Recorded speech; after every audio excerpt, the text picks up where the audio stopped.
अस्सलामुअलैकुम ऐं भलीकार अव्हांखे पंहिंजी मॉर्निंग में वेलकम चऊं था। माया हमीर शेख सभिनी ॾिसंदड़नि खे नओं सुबुह मुबारक। सजाद भाउ ज़ाती मसरूफ़ियतुनि जे करे प्रोग्राम न पिया करे सघनि, उन्हनि जी जॻह ते मां आहियां। मां आहियां उनसा मुझी तरफ़ां भी अस्सलाम वालेकुम, गुड मॉर्निंग, सुबह बख़ैर। उम्मीद है तव्हां सब ठीक ठाक हूंदा, खैरियत सां हूंदा, मज़े में हूंदा। अॼु मंडे जो ॾींहुं आहे, सूमर जो ॾींहुं आहे, खैर सां। ऐं वीकेंड फाइनली ख़त्म थी वियो आहे। जॾहिं वीकेंड ख़त्म थी वेंदो आहे ऐं मंडे स्टार्ट थींदो आहे त सभु थोड़ा लेज़ी हूंदा आहिनि। सुबुह जो माण्हू उथण में इलाही प्रॉब्लम थींदी आहे, पर ख़ैर उथो ऐं छा थो चइजे पंहिंजे कमनि सां जेको आहे उहो स्टार्ट वठो, पॉज़िटिव सोचो, पॉज़िटिव सोच सां, पॉज़िटिव मोटिवेशन सां अॻियां वधो, पंहिंजा कम जेके आहिनि उहे कंटिन्यू कयो। स्पेशली जेके प्राइमरी ऐं जूनियर क्लासिस जा ॿार हूंदा आहिनि न, उहे मंडे ते ॾाढा लेज़ी हूंदा आहिनि। उन्हनि खे सुबुह साण माइरुनि खे उथारे तमामु घणो परचाइणो पवंदो आहे, बसि कंहिं तरीक़े सां रोअनि न ऐं रज़ा ख़ुशी सां ऐं स्कूल वञनि ऐं हिननि जो ॾींहुं जेको आहे उहो स्टार्ट छो त ॿारनि खे 2 ॾींहंनि जे गैप खां पोइ ब्रेक जॾहिं अची वेंदो आहे उन्हनि खे ॿीहर स्टार्ट करिणो पवंदो आहे, मोटिवेट करिणो पवंदो आहे। ॿारनि जी ॻाल्हि पिया कयो, हिते वॾा जेके आहिनि, मदर्स जेके आहिनि, जेके माउ हूंदियूं आहिनि, उन्हनि जी हालत जेका आहे न उहा इलाही हूंदी आहे। पर कुझु ख़ानदान में अहिड़ा बि ॾिठा आहिनि जेके चाहे संडे हुजे, आम मोकलूं हुजनि, उन्हनि में को न को फ़र्द अहिड़ो ज़रूरु हूंदो आहे जेको सुबुह सवेर ई पंहिंजी रूटीन मुताबिक़ उथंदो आहे। उनजे लाइ न को संडे हुजे थो, न का ईद छुटी हुजे थी, बसि उनखे सवेर उथणो आहे। अहिड़नि माण्हुनि जी कुझु आदत हूंदी आहे, अक्सर माइरूं, ॾाॾा ॾाॾियूं, नाना नानियूं अहिड़ा हूंदा आहिनि, पर उहा बि उन्हनि जी हिकिड़ी रूटीन हूंदी आहे। एक्चुअली असां बि सवेर अखि खुलंदी आहे, ज़ाहिर डेली असांजो रूटीन थी वेंदो आहे। 7 लॻे असांखे बेड खे छॾिणो हूंदो आहे, ठीकु आहे, ऐं ब्रश करे वरी तयारु थींदा आहियूं, ऑफिस ईंदा आहियूं। पोइ वरी जॾहिं सैटरडे संडे ईंदो आहे, पोइ उहा ई हालत हूंदी आहे की उन टाइम ते अखि ज़रूरु खुलंदी आहे। चाहे अलार्म जेको आहे, हूअं असां वीक डेज़ ते अलार्म सेट कंदा आहियूं ऐं वीकेंड ते पाण ई अखि खुली वेंदी आहे। ऐं इहो ॾाढो सीन जेको न ख़राबु हूंदो, ओॾी महिल जेका न एॾी कावड़ ईंदी आहे, छो भला अॼु वीकेंड आहे ऐं 7-8 लॻे अखि खुली वई आहे। पर मुंहिंजी दिलि इहा चवंदी आहे त अगरि तव्हांजी रूटीन मुताबिक़ अखि खुले थी, उअं त अगरि कंहिंखे फजर में जाग थिए थो त ॾाढो ई ईअं चइजे त हिकिड़ो ब्लेस्ड ऐं सादत वारो लम्हो आहे। पर अगरि तव्हां सुबुह सां सवेर उथो ई था, बजाए सुम्हण जे थोरो ॿाहिरि निकिरी वञो, नेचर सां, यस, पार्क्स जो रुख कयो, पार्क में वञी करे कुझु मज़ेदार, छो जो तव्हांखे ख़बर आहे कराची हुजे, हैदराबाद खां अलावा बाक़ी असांजे सिंध में केतिरी गर्मी हुजे थी, बाक़ी पूरो ॾींहुं तव्हांखे अगरि गर्मी में ऐं लोड शेडिंग में गुज़ारणो आहे त सुबुह जो स्टार्ट अगरि तव्हां थोरे फ्रेश अंदाज़ में कंदव, सुबुह जो उथी डीप ब्रीदिंग कजे 20 टाइम्स। अगरि डीप ब्रीदिंग अगरि तव्हां वटि आसपास जॻह ना बि आहे त तव्हां दरी जे पासे बीही ऐं पोइ डीप ब्रीदिंग कयो, थधो वॾो जेको साह आहे उहो खणो, एक्सेल इनहेल कयो, त पॉज़िटिविटी जेका आहे उहा तव्हांखे ख़बर आहे तवील कम खां पोइ अगरि तव्हांखे पाण खे रिफ्रेश करिणो आहे त केॾे न केॾे तव्हांखे घुमणु वञणु घुरिजे। ऐं घुमण जे लाइ ज़रूरी आहे त कोई टूरिस्ट स्पॉट हुजनि। अॼु पूरी दुनिया में सयाहत जो आलमी ॾींहुं पियो मल्हायो वञे ऐं केतिरा ई अहिड़ा मुल्क आहिनि पूरी दुनिया में जेके टूरिज़म मां, सयाहत जे शोबे मां एतिरो कमाईंदा आहिनि जो उन्हनि जी पूरी मैशियत ई हिन ते हलंदी आहे। चाहे यूरोपियन कंट्रीज़ हुजनि, दुबई हुजे, टर्की हुजे, थाईलैंड हुजे, मिस्र हुजे। कल्ह मां हिकिड़ी जॻह ते पढ़ियो त मिस्र जी टूरिज़म खां पोइ स्विस कैनाल मां सभ खां वधीक अर्निंग थींदी आहे। पर तव्हां अंदाज़ो लॻायो त सिर्फ़ु अहराम मिस्र, कायरो, अलेक्जेंड्रिया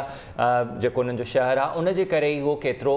ईअं चइजे त सुठो नाणो कमाइनि था। असांजे पाकिस्तान में बि अहिड़ा हज़ार स्पॉट्स आहिनि। ऐं कोविड खां पोइ जेको पाकिस्तान जो टूरिज़म जेको आहे काफ़ी डिवेलप थियो आहे, स्पेशली जेके असांजा नॉर्दर्न एरियाज़ आहिनि जिते असां वेंदा बि न हुआसीं, घटि माण्हू वेंदा हुआ, मतिलबु मरी या हुंज़ा साइड ऐं सवात कालाम, ऐं प्रिफर कंदा हुआ जेके अफोर्ड करे सघंदा हुआ उहो वधीक इंटरनेशनल टूर कंदा हुआ, ट्रैवल कंदा हुआ। पर कोविड खां पोइ जॾहिं इहा रिस्ट्रिक्शन थी वई इंटरनेशनल ट्रैवल ते, त इहे जेके शयूं आहिनि हिते जेके इंटरनेशनल टूरिज़म भले घटियो हुजे, पर जेको लोकल टूरिज़म हूंदो आहे न, हाणे डेवलप थियो आहे न, उहो डेवलप थियो आहे। कालाम ऐं इलाही different thanks to highways and motorways as well, Swat motorway ठही वियो आहे, इलाही सुहिणी बाबूसर लेक आहे, काफ़ी सारियूं जेके लेक्स आहिनि असांखे ख़बर बि न हुई। न थियो आहे हिन ते। मां हूअं वञी चुकी आहियां, इहे सभु जेके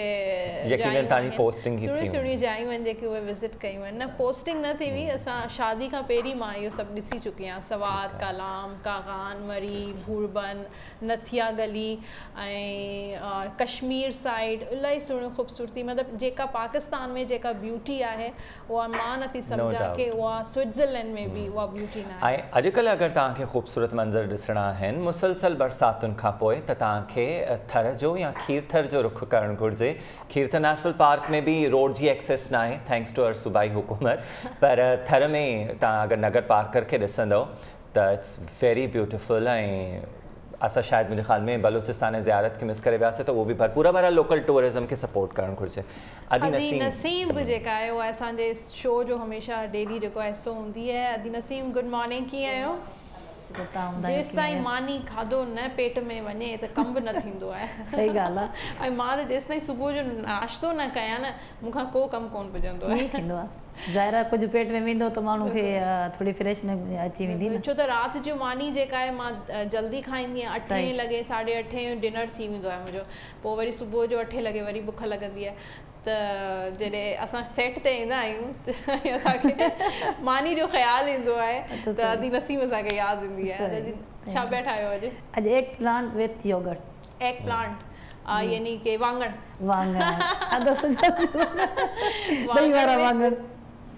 वांगण विथ योगर्ट, दही में वांगण यानी कि रायतो, है ना? वांगणनि जो रायतो न उनखे ठाहींदासीं थोरो। अदी नसीम में उहो ईरानी डिश वांगुरु त न आहे इहो, थोरो थोरो मिले थो। हा, ईरानी डिश वारो ई आहे। मतिलबु तव्हां इन्हनि खे वांगणनि खे फ्राई कंदव शायदि ज़ीरे सां ऐं पोइ उनखे ग्रिल कंदासीं। अच्छा, ग्रिल कंदव तव्हां। इन जी फरमाइश जेका उहे सजाद कई हुई वांगणनि जी, ऐं इहो आहे कि सजाद मिस कंदो, पर उन्हनि जे वालिद साहब जी तबियत इलाही ख़राबु आहे। तव्हां सभिनी सां रिक्वेस्ट आहे कि उन्हनि लाइ ख़ासि दुआ कयो, उन्हनि खे दुआनि में यादि रखो। इंशाल्लाह जॾहिं हू सिहतयाब थी वेंदा त वरी जॉइन कंदा सजाद। त ख़ैर तव्हां रेसिपी शेयर कयो, पोइ मां टैरो कार्ड्स कयां थी। पंहिंजी किचन में सभिनी ॾिसण वारनि खे अस्सलाम वालेकुम। अॼु पंहिंजी किचन में रेसिपी आहे एग प्लांट विथ योगर्ट। जेको मां इंग्रेडिएंट आहिनि उहे मां तव्हांखे ॿुधायां थी। उर्दू में बि सिंधी में बि ॿुधाए छॾियो वांगण छो त घटि माण्हुनि खे ख़बर आहे कि एग प्लांट ॾही वारा वांगण। सही आहे, ॾही वारा वांगण। जेके उनजी जेके शयूं आहिनि, सब्ज़ी आहे या लूणु मिर्च आहिनि, ॾही आहे, उहो मां तव्हांखे ॿुधायां थी सिंधी में। ते वांगण आहिनि, ॾही आहे, कढ़ी पत्तो आहे, धाणा आहिनि, सावा धाणा आहिनि, बसर, सावा मिर्च, इहे असांजो इंग्रेडिएंट थी वियूं। मतिलबु जेके साई भाॼी में हाणे अचूं था सीज़निंग में। सीज़निंग माना मिर्च मसालो। मिर्च मसाले में इहो आहे सुका धाणा पिसियल, हैड, ॻाढ़ा मिर्च ऐं ज़ीरो, इहे जेके शयूं, लूणु हस्बे ज़ाइक़ा तव्हां पंहिंजी मर्ज़ी सां जेको बि विझी सघो था उहो ई आहे। हाणे मां तव्हांखे फस्ट प्रोसेस हिन जो ॿुधायां थी। पहिरीं हिन खे पाणी बाउल में विझी पोइ हुन में 2 चम्मच लूण जा विझी छॾियो। इन जे वांगण जेके आहिनि कटिंग करे गोल कटिंग करे उन में पाणी में विझी छॾियो। हुन खां बाद में पाणी में थोरो उनखे ड्राई करे गिल करियो। गिल जो मतिलबु थोरो ऑयल विझी हुन में पैन में पोइ तव्हां हुनखे सिर्फ़ु सिलो बाहि ते गरम करियोसि। ऐं हुन खां बाद में जेको सेकेंड प्रोसेस आहे असांजो, ऑयल विझी थूम अदरक जो पेस्ट विझंदासीं। हुन खां बाद में बसरनि खे एतिरो कंदासीं जो ब्राउन थी वञनि। पोइ टमाटा ऐं टमाटर प्यूरी ठाहियो या बिल्कुलु तव्हां मिन्स करे छॾियो टमाटनि खे। मिन्स मतिलबु बिल्कुलु कटिंग करे जीअं सफ़ा कुझु माना न ज़ाहिर थियनि, उहो विझी पोइ हुन में तव्हां हिनखे भुञो। पोइ जेके सीज़निंग मां तव्हांखे ॿुधायो आहे हिकिड़ो चमचो हुन में विझी छॾियो, टेबल स्पून या घटि आहे तव्हां वटि सब्ज़ी त पोइ घटि विझो भले, हस्बे ज़ाइक़ा। मसाला जेके आहिनि पंहिंजे हस्बे ज़ाइक़ा विझी छॾियो। इहो ठाहे पोइ हुन खां बाद में ईंदासीं ॾही जो प्रोसेस। थर्ड प्रोसेस आहे असांजो ॾही में असां जेको पहिरीं हिनखे मिक्स कंदासीं, बिल्कुलु हुनजा जेके दाणा आहिनि उहे बिल्कुलु ख़तमु करे छॾंदासीं। पोइ असां हिनखे ऑयल विझी पैन में ज़ीरो विझंदासीं। ज़ीरो ऐं ॻाढ़ा मिर्च जेके न गोल जेके पंहिंजा साबित उहे विझी ऐं हुन खां जेको कढ़ी पत्तो आहे उहो विझंदासीं। हुनजो असां पोइ थोरी हैड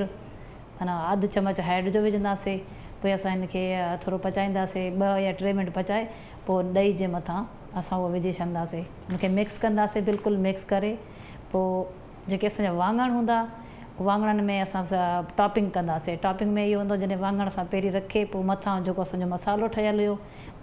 भई हिन जो टमाटा बसर जेके ॿुधायूं उहो मथां रखी पोइ हुन में तव्हां ॾही जो लेयर ॾींदोसि, वरी पोइ हुनजे मथां ॿियो वाङणु रखंदो, वरी ॿियो लेयर ॾींदोसि, पोइ अहिड़े तरीक़े सां जेतिरी तव्हां वटि ॾही हुजे ओतिरी लेयर ॾही,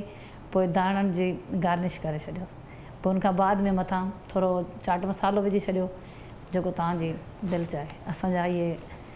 egg plant with yogurt ready, ॾही वारा वाङण रेडी। ज़बरदस्त ज़बरदस्त। ऐं वाङणनि जो शायदि चवंदा आहिनि तासीर थोरो गरम बि हूंदो आहे ऐं कॾहिं कॾहिं कोड़ा बि निकिरंदा आहिनि, पर मुंहिंजे ख़्याल में ॾही सां अगरि इस्तेमालु थींदा त कुझु अलॻि ई टेस्ट हूंदो। तव्हांखे ख़बर आहे इराक में बि जेके माण्हू आहिनि असां सिंधियुनि वांगुरु वाङणनि खे तमामु घणो पसंदि कंदा आहिनि। अगरि तव्हां मौला हुसैन जे उते वञो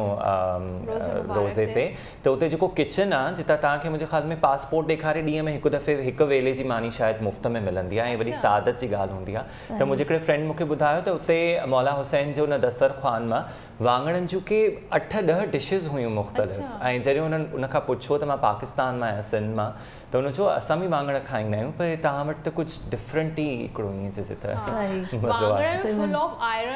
आयरन तेज़ ताक़तवर हूंदा आहिनि, जेकरे चवंदा आहिनि जो माना चवंदा आहिनि वाङणनि खे वधीक न पचायो, तव्हां थोरो अधु कचो अधु पचाए ऐं पोइ खायो। ऐं जेके एनिमिक आहिनि जंहिंमें आयरन जी डेफिशिएंसी आहे उहो आयरन वाङणनि जो इस्तेमालु करे। तव्हांखे ख़बर आहे ग़रीबनि जो सूफ़ बि चवंदा आहिनि वाङणनि। अच्छा ज़बरदस्त। ख़ैर हाणे टैरो कार्ड्स ॾांहुं हलूं था। अॼु आहे 27 सितंबर, मंडे जो ॾींहुं आहे। ॾिसूं था तव्हां सभिनी जा सितारा जेके आहिनि जॾहिं छा था चवनि। एरीज़ लाइ कार्ड आहे द चैरियट जो, ऐं एरीज़ हुमल वारनि जो अॼु जो ॾींहुं जेको आहे बिज़ी रहंदो इलाही। कुझु काफ़ी सारा जेके इलाही सारा जेके एरीज़ वारा आहिनि उहे ट्रैवल ते वञी सघनि था। इलाही सारा कम जेके तव्हां न कया आहिनि उहे कम अॼु तव्हां कंप्लीट कंदा। ऐं ॿियो अॼु जो ॾींहुं तव्हां लाइ इलाही चैलेंजिंग डे हूंदो।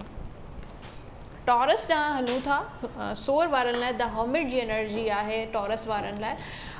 अच्छा हाणे बिल्कुलु ऑपोज़िट आहे। एरीज़ वारनि जो ॾींहुं जेको आहे उहो बिज़ी रहंदो, ऐं जेके टॉरस वारा आहिनि उन्हनि जी एनर्जी थोरी स्लो रहंदी, कम में दिलि न चाहींदो, सोचंदा रहंदा कि इहो कमु कयां कयां कयां, पर इलाही सुस्ती रहंदी। ऐं ॿियो इहो आहे कि रूहानियत नमाज़ इन जी तरफ़ तव्हांजो वधीक रुझान रहंदो।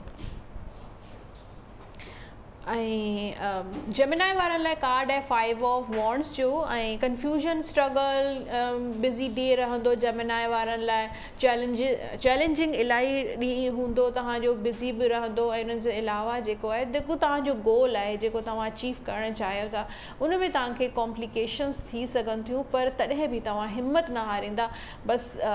तव्हां सोचंदा कि बसि मूंखे इहो करे ॾेखारिणो आहे।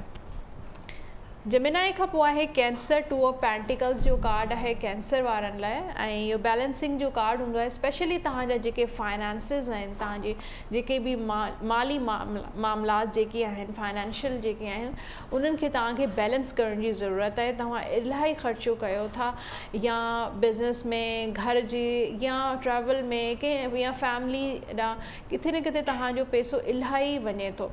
त तव्हांखे बैलेंस करण जी ज़रूरत आहे, सेविंग करण जी ज़रूरत आहे, फाइनेंस मैनेजमेंट जी ज़रूरत आहे। हाँ, ऐं कैंसर खां पोइ आहे लियो 8 ऑफ सोर्ड्स जो कार्ड आहे। ऐं अॼु तव्हांजे दिमाग़ में थोरी इनसिक्योरिटी, थोरो ख़ौफ़ रहंदो, पर थी सघे थो तव्हांजो जेको कमु आहे उहो डिले थी सघे थो, कंहिंमें तव्हां फासी सघो था, ट्रैफिक में फासी सघो था, ऐं तव्हांखे फ्रस्ट्रेशन थी सघे थी। पर तव्हां जेको आहे तव्हांजे कुदरत तव्हांजी सपोर्ट में बीठल आहे, ऐं जेके बि परेशानियूं आहिनि, या तव्हां फियर आहे तव्हांजे दिलि में, या इनसिक्योरिटी आहे, को डपु आहे कंहिं बि शइ सां रिलेटेड, चाहे ॿारनि सां रिलेटेड, फाइनेंसिस सां रिलेटेड, रिलेशनशिप तव्हांजो सही न पियो हले, ऐं तव्हांजे दिलि में इलाही ख़ौफ़ आहिनि, सिक्योरिटीज़ आहिनि, त तव्हांखे बिल्कुलु बि ख़ौफ़ज़दा हुजण जी बिल्कुलु बि ज़रूरत न आहे, छो त तव्हां सां गॾु जेका आहे उहा कुदरत जी सपोर्ट आहे। वर्गो वारनि लाइ, सुमला वारनि लाइ कार्ड आहे 9 ऑफ सोर्ड्स जो। अॼु वर्गो वारनि जो ॾींहुं जेको आहे उहो थोरो स्ट्रेसफुल रहंदो, ऐं थी सघे थो थकावट वारो ॾींहुं बि हुजे, ऐं थी सघे थो तव्हां ट्रैवल ते वञो त उते बि तव्हांखे जेका थकावट थिए, ऐं उन सां गॾु थी सघे थो तव्हांखे राति जो निंड में बि को इशू थी सघे थो। लिब्रा वारनि लाइ कार्ड आहे 10 ऑफ कप्स जो हैप्पीनेस, ख़ुशियुनि जो ॾींहुं आहे। अॼु तव्हांजो फैमिली सां गॾु ॾाढो ज़बरदस्त ॾींहुं गुज़रंदो, स्पेशली पार्टनर सां गॾु, कंपेनियन सां गॾु तव्हांजो ॾींहुं, तव्हांजे घरवारी सां गॾु तव्हांजी ॾाढी ज़बरदस्त अंडरस्टैंडिंग रहंदी, ॻाल्हि ॿोल कंदा। ऐं जेके बि मामलात आहिनि, चाहे घर जा मामलात आहिनि या फाइनेंसिस आहिनि घर जा, उहे तव्हां ॾाढी सुठी तरीक़े सां ॿई मैनेज कंदा। स्कॉर्पियो 10 ऑफ सोर्ड्स जो कार्ड आहे स्कॉर्पियो वारनि लाइ। त जेका बि तकलीफ़ तव्हां ॾिठी आहे, परेशानियुनि में तव्हां गुज़रिया आहियो,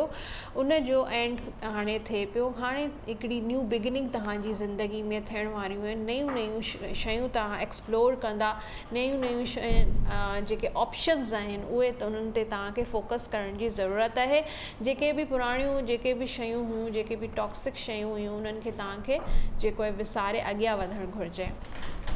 सेजिटेरियस तव्हांजी टर्न अची वई। द फूल जो कार्ड आहे सेजिटेरियस वारनि लाइ, बिगिनिंग जो कार्ड आहे, ओपन टू ऑल पॉसिबिलिटीज़ जो कार्ड आहे।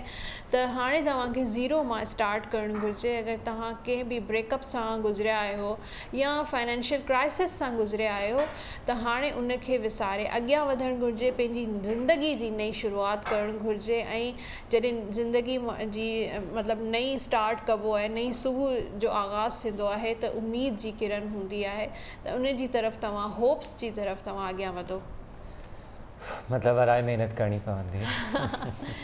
अच्छा, कैप्रिकॉर्न वारनि लाइ कार्ड आहे द स्ट्रेंथ जो, ऐं इहो कार्ड विल पावर तव्हांखे पंहिंजी जेका आहे स्ट्रॉन्ग करणु घुरिजे। परेशानियूं या जेके बि मामलात आहिनि उहे हर इंसान जी ज़िंदगी जो पार्ट हूंदा आहिनि, हिसो हूंदा आहिनि। उन्हनि सां घबराइणु न घुरिजे, परेशान न थियणु घुरिजे, पर पंहिंजे पाण खे स्ट्रॉन्ग करणु घुरिजे, पंहिंजी विल पावर सां उन्हनि सां फाइट करणु घुरिजे। कैप्रिकॉर्न खां पोइ आहे एक्वेरियस, नाइट ऑफ पेंटिकल्स। त कम जा जेके तव्हांजा मामलात आहिनि, फाइनेंसिस जेके आहिनि, उन्हनि जी एनर्जी इलाही स्लो आहे। तव्हां कोशिशि इलाही पिया कयो, एफर्ट्स इलाही पिया कयो, स्ट्रगल इलाही पिया कयो, पर जेको आहे क़िस्मत में थोरो तव्हांजी एनर्जी जेका आहे उहा स्लो आहे। स्पेशली फाइनेंशियल मामलात तव्हांजा किथे स्टक थी सघनि था। त कोशिशि कजो, अॼु तव्हां को बि फाइनेंसिस इन्वेस्टमेंट करणी आहे, कुझु शेयर वठंदा आहियो, लॉटरी वठो था, या का बि अहिड़ी रिलेटेड इन्वेस्टमेंट जेका बि तव्हांजी डीलिंग आहे उहा तव्हां अॼु न कजो त बहितर आहे। लास्ट कार्ड आहे पाइसिस वारनि लाइ, 4 ऑफ कप्स जो कार्ड आहे पाइसिस वारनि लाइ। पाइसिस वारा थोरो फ्रस्ट्रेटेड रहंदा ऐं कम में तव्हांजो दिलि न लॻंदो, ऐं कुझु अहिड़ा माण्हू आहिनि जेके तव्हांखे जेके आहिनि तव्हांजे रिलेशनशिप में मिसअंडरस्टैंडिंग्स, ग़लति फहमियूं क्रिएट करण जी कोशिशि कनि था। ऐं कुझु अहिड़ी एनर्जी आहे जेके तव्हांखे जेको आहे छा चइबो आहे भड़काइनि था,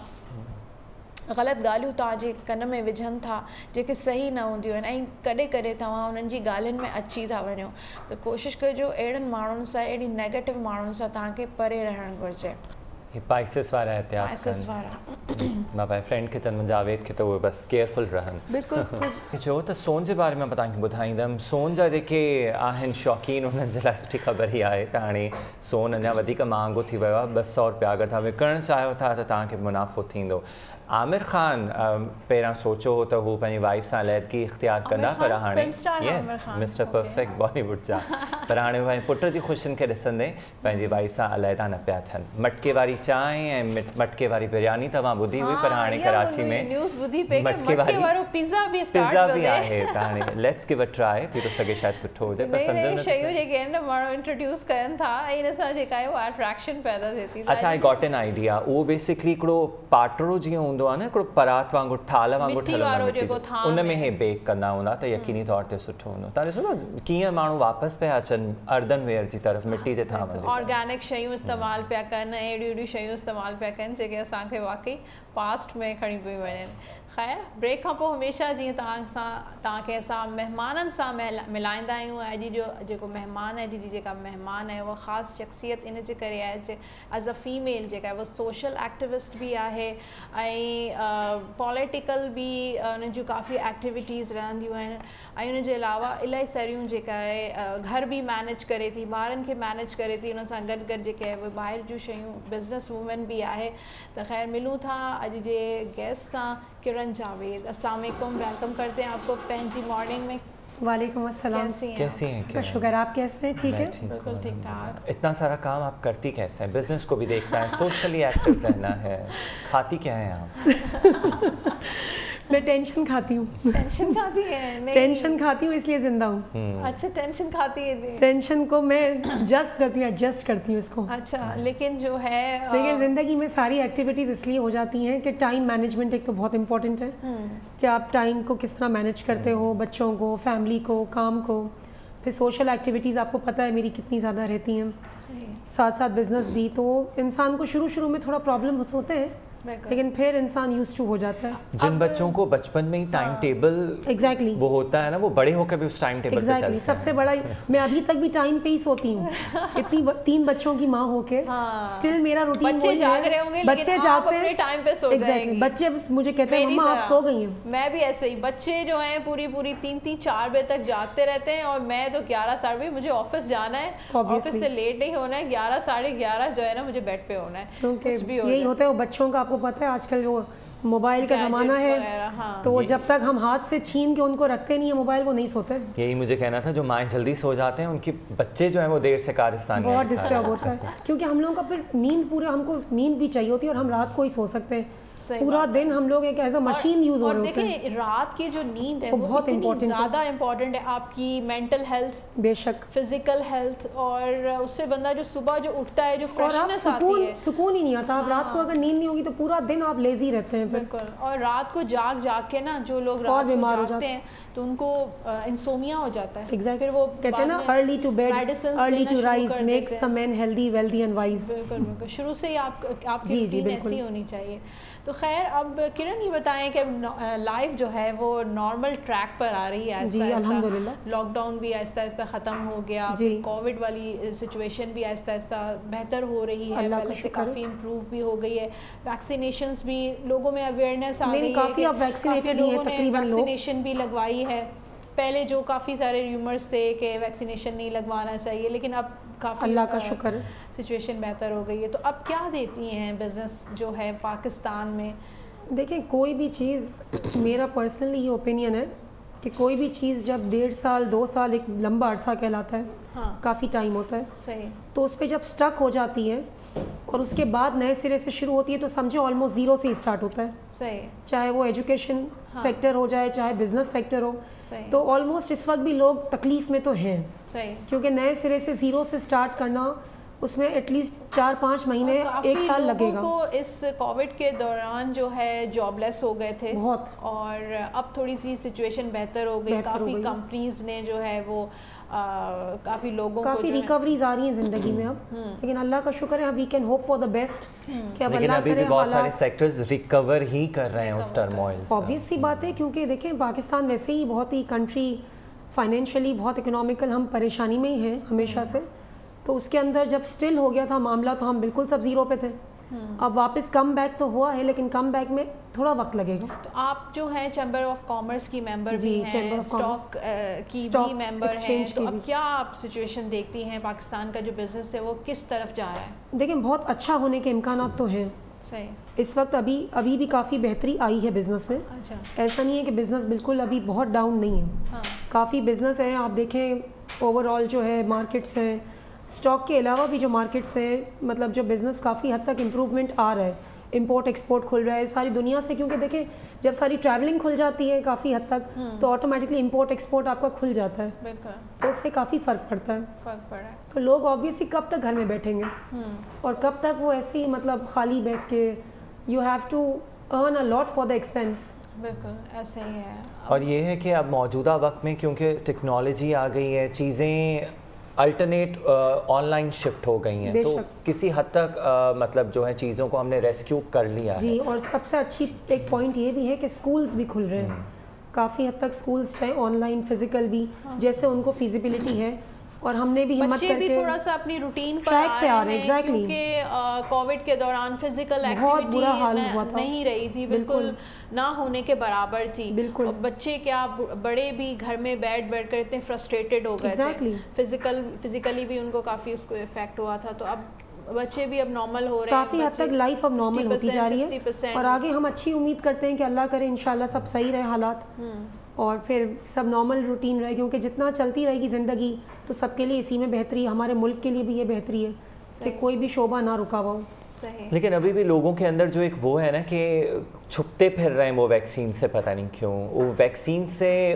वैक्सीनेशन का ना होना, अभी भी हम तो उस मुल्क में हैं, शुमार हो रहे हैं कि जब बिल्कुल पीक था तब भी हम वो एक तरह रेजिस्ट कर रहे थे, लेकिन अब जब सिचुएशंस कंट्रोल में, जैसे आपने कहा कि लोगों को आदत हो गई है कोरोना के साथ जीने की, तो अब लोग अपना सब कुछ उसके मुताबिक फॉर्मुलेट करते हैं। शादियाँ कोरोना SOPs के मुताबिक होनी है, कारोबार कोरोना SOPs, ज़िंदगी का हर शोबा कोरोना SOPs के मुताबिक। पूरी दुनिया में है, ऐसा नहीं कि सिर्फ पाकिस्तान में ही है, पूरी दुनिया में, पूरी दुनिया में। लेकिन काफ़ी जगह पे आप देखें SOPs नहीं है। मैं कितनी जगहों पे, आप कितनी सोशली एक्टिव हैं? मैं बहुत सोशल एक्टिव हूँ, और मैं काफ़ी जगहों पे जाती हूँ। आप यकीन करें, मुझे बड़ा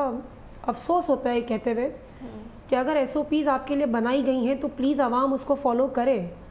आवाम फॉलो नहीं करती, बीमार होते हैं, प्रॉब्लम्स होते हैं, परेशानियाँ होती हैं, और थोड़े लोगों की ना समझी और थोड़े लोगों की ये बेवकूफ़ों की वजह से सारे लोग जो है परेशानी में आते हैं। अगर कोई भी इदारा SOPs के साथ आपको इनवाइट करता है, जैसे हम यहाँ भी आए, कितनी सख्त SOPs हैं, तो SOPs होना ज़रूरी है। डिस्टेंसिंग है, सोशल डिस्टेंसिंग है, क्या ज़रूरत है। आप क्यूज़ के अंदर अगर कह रहे हैं, बैंक्स में आप देखें क्यूज़ हैं, स्कूल्स के अंदर बच्चों के लिए SOPs हैं, तो this is good for us,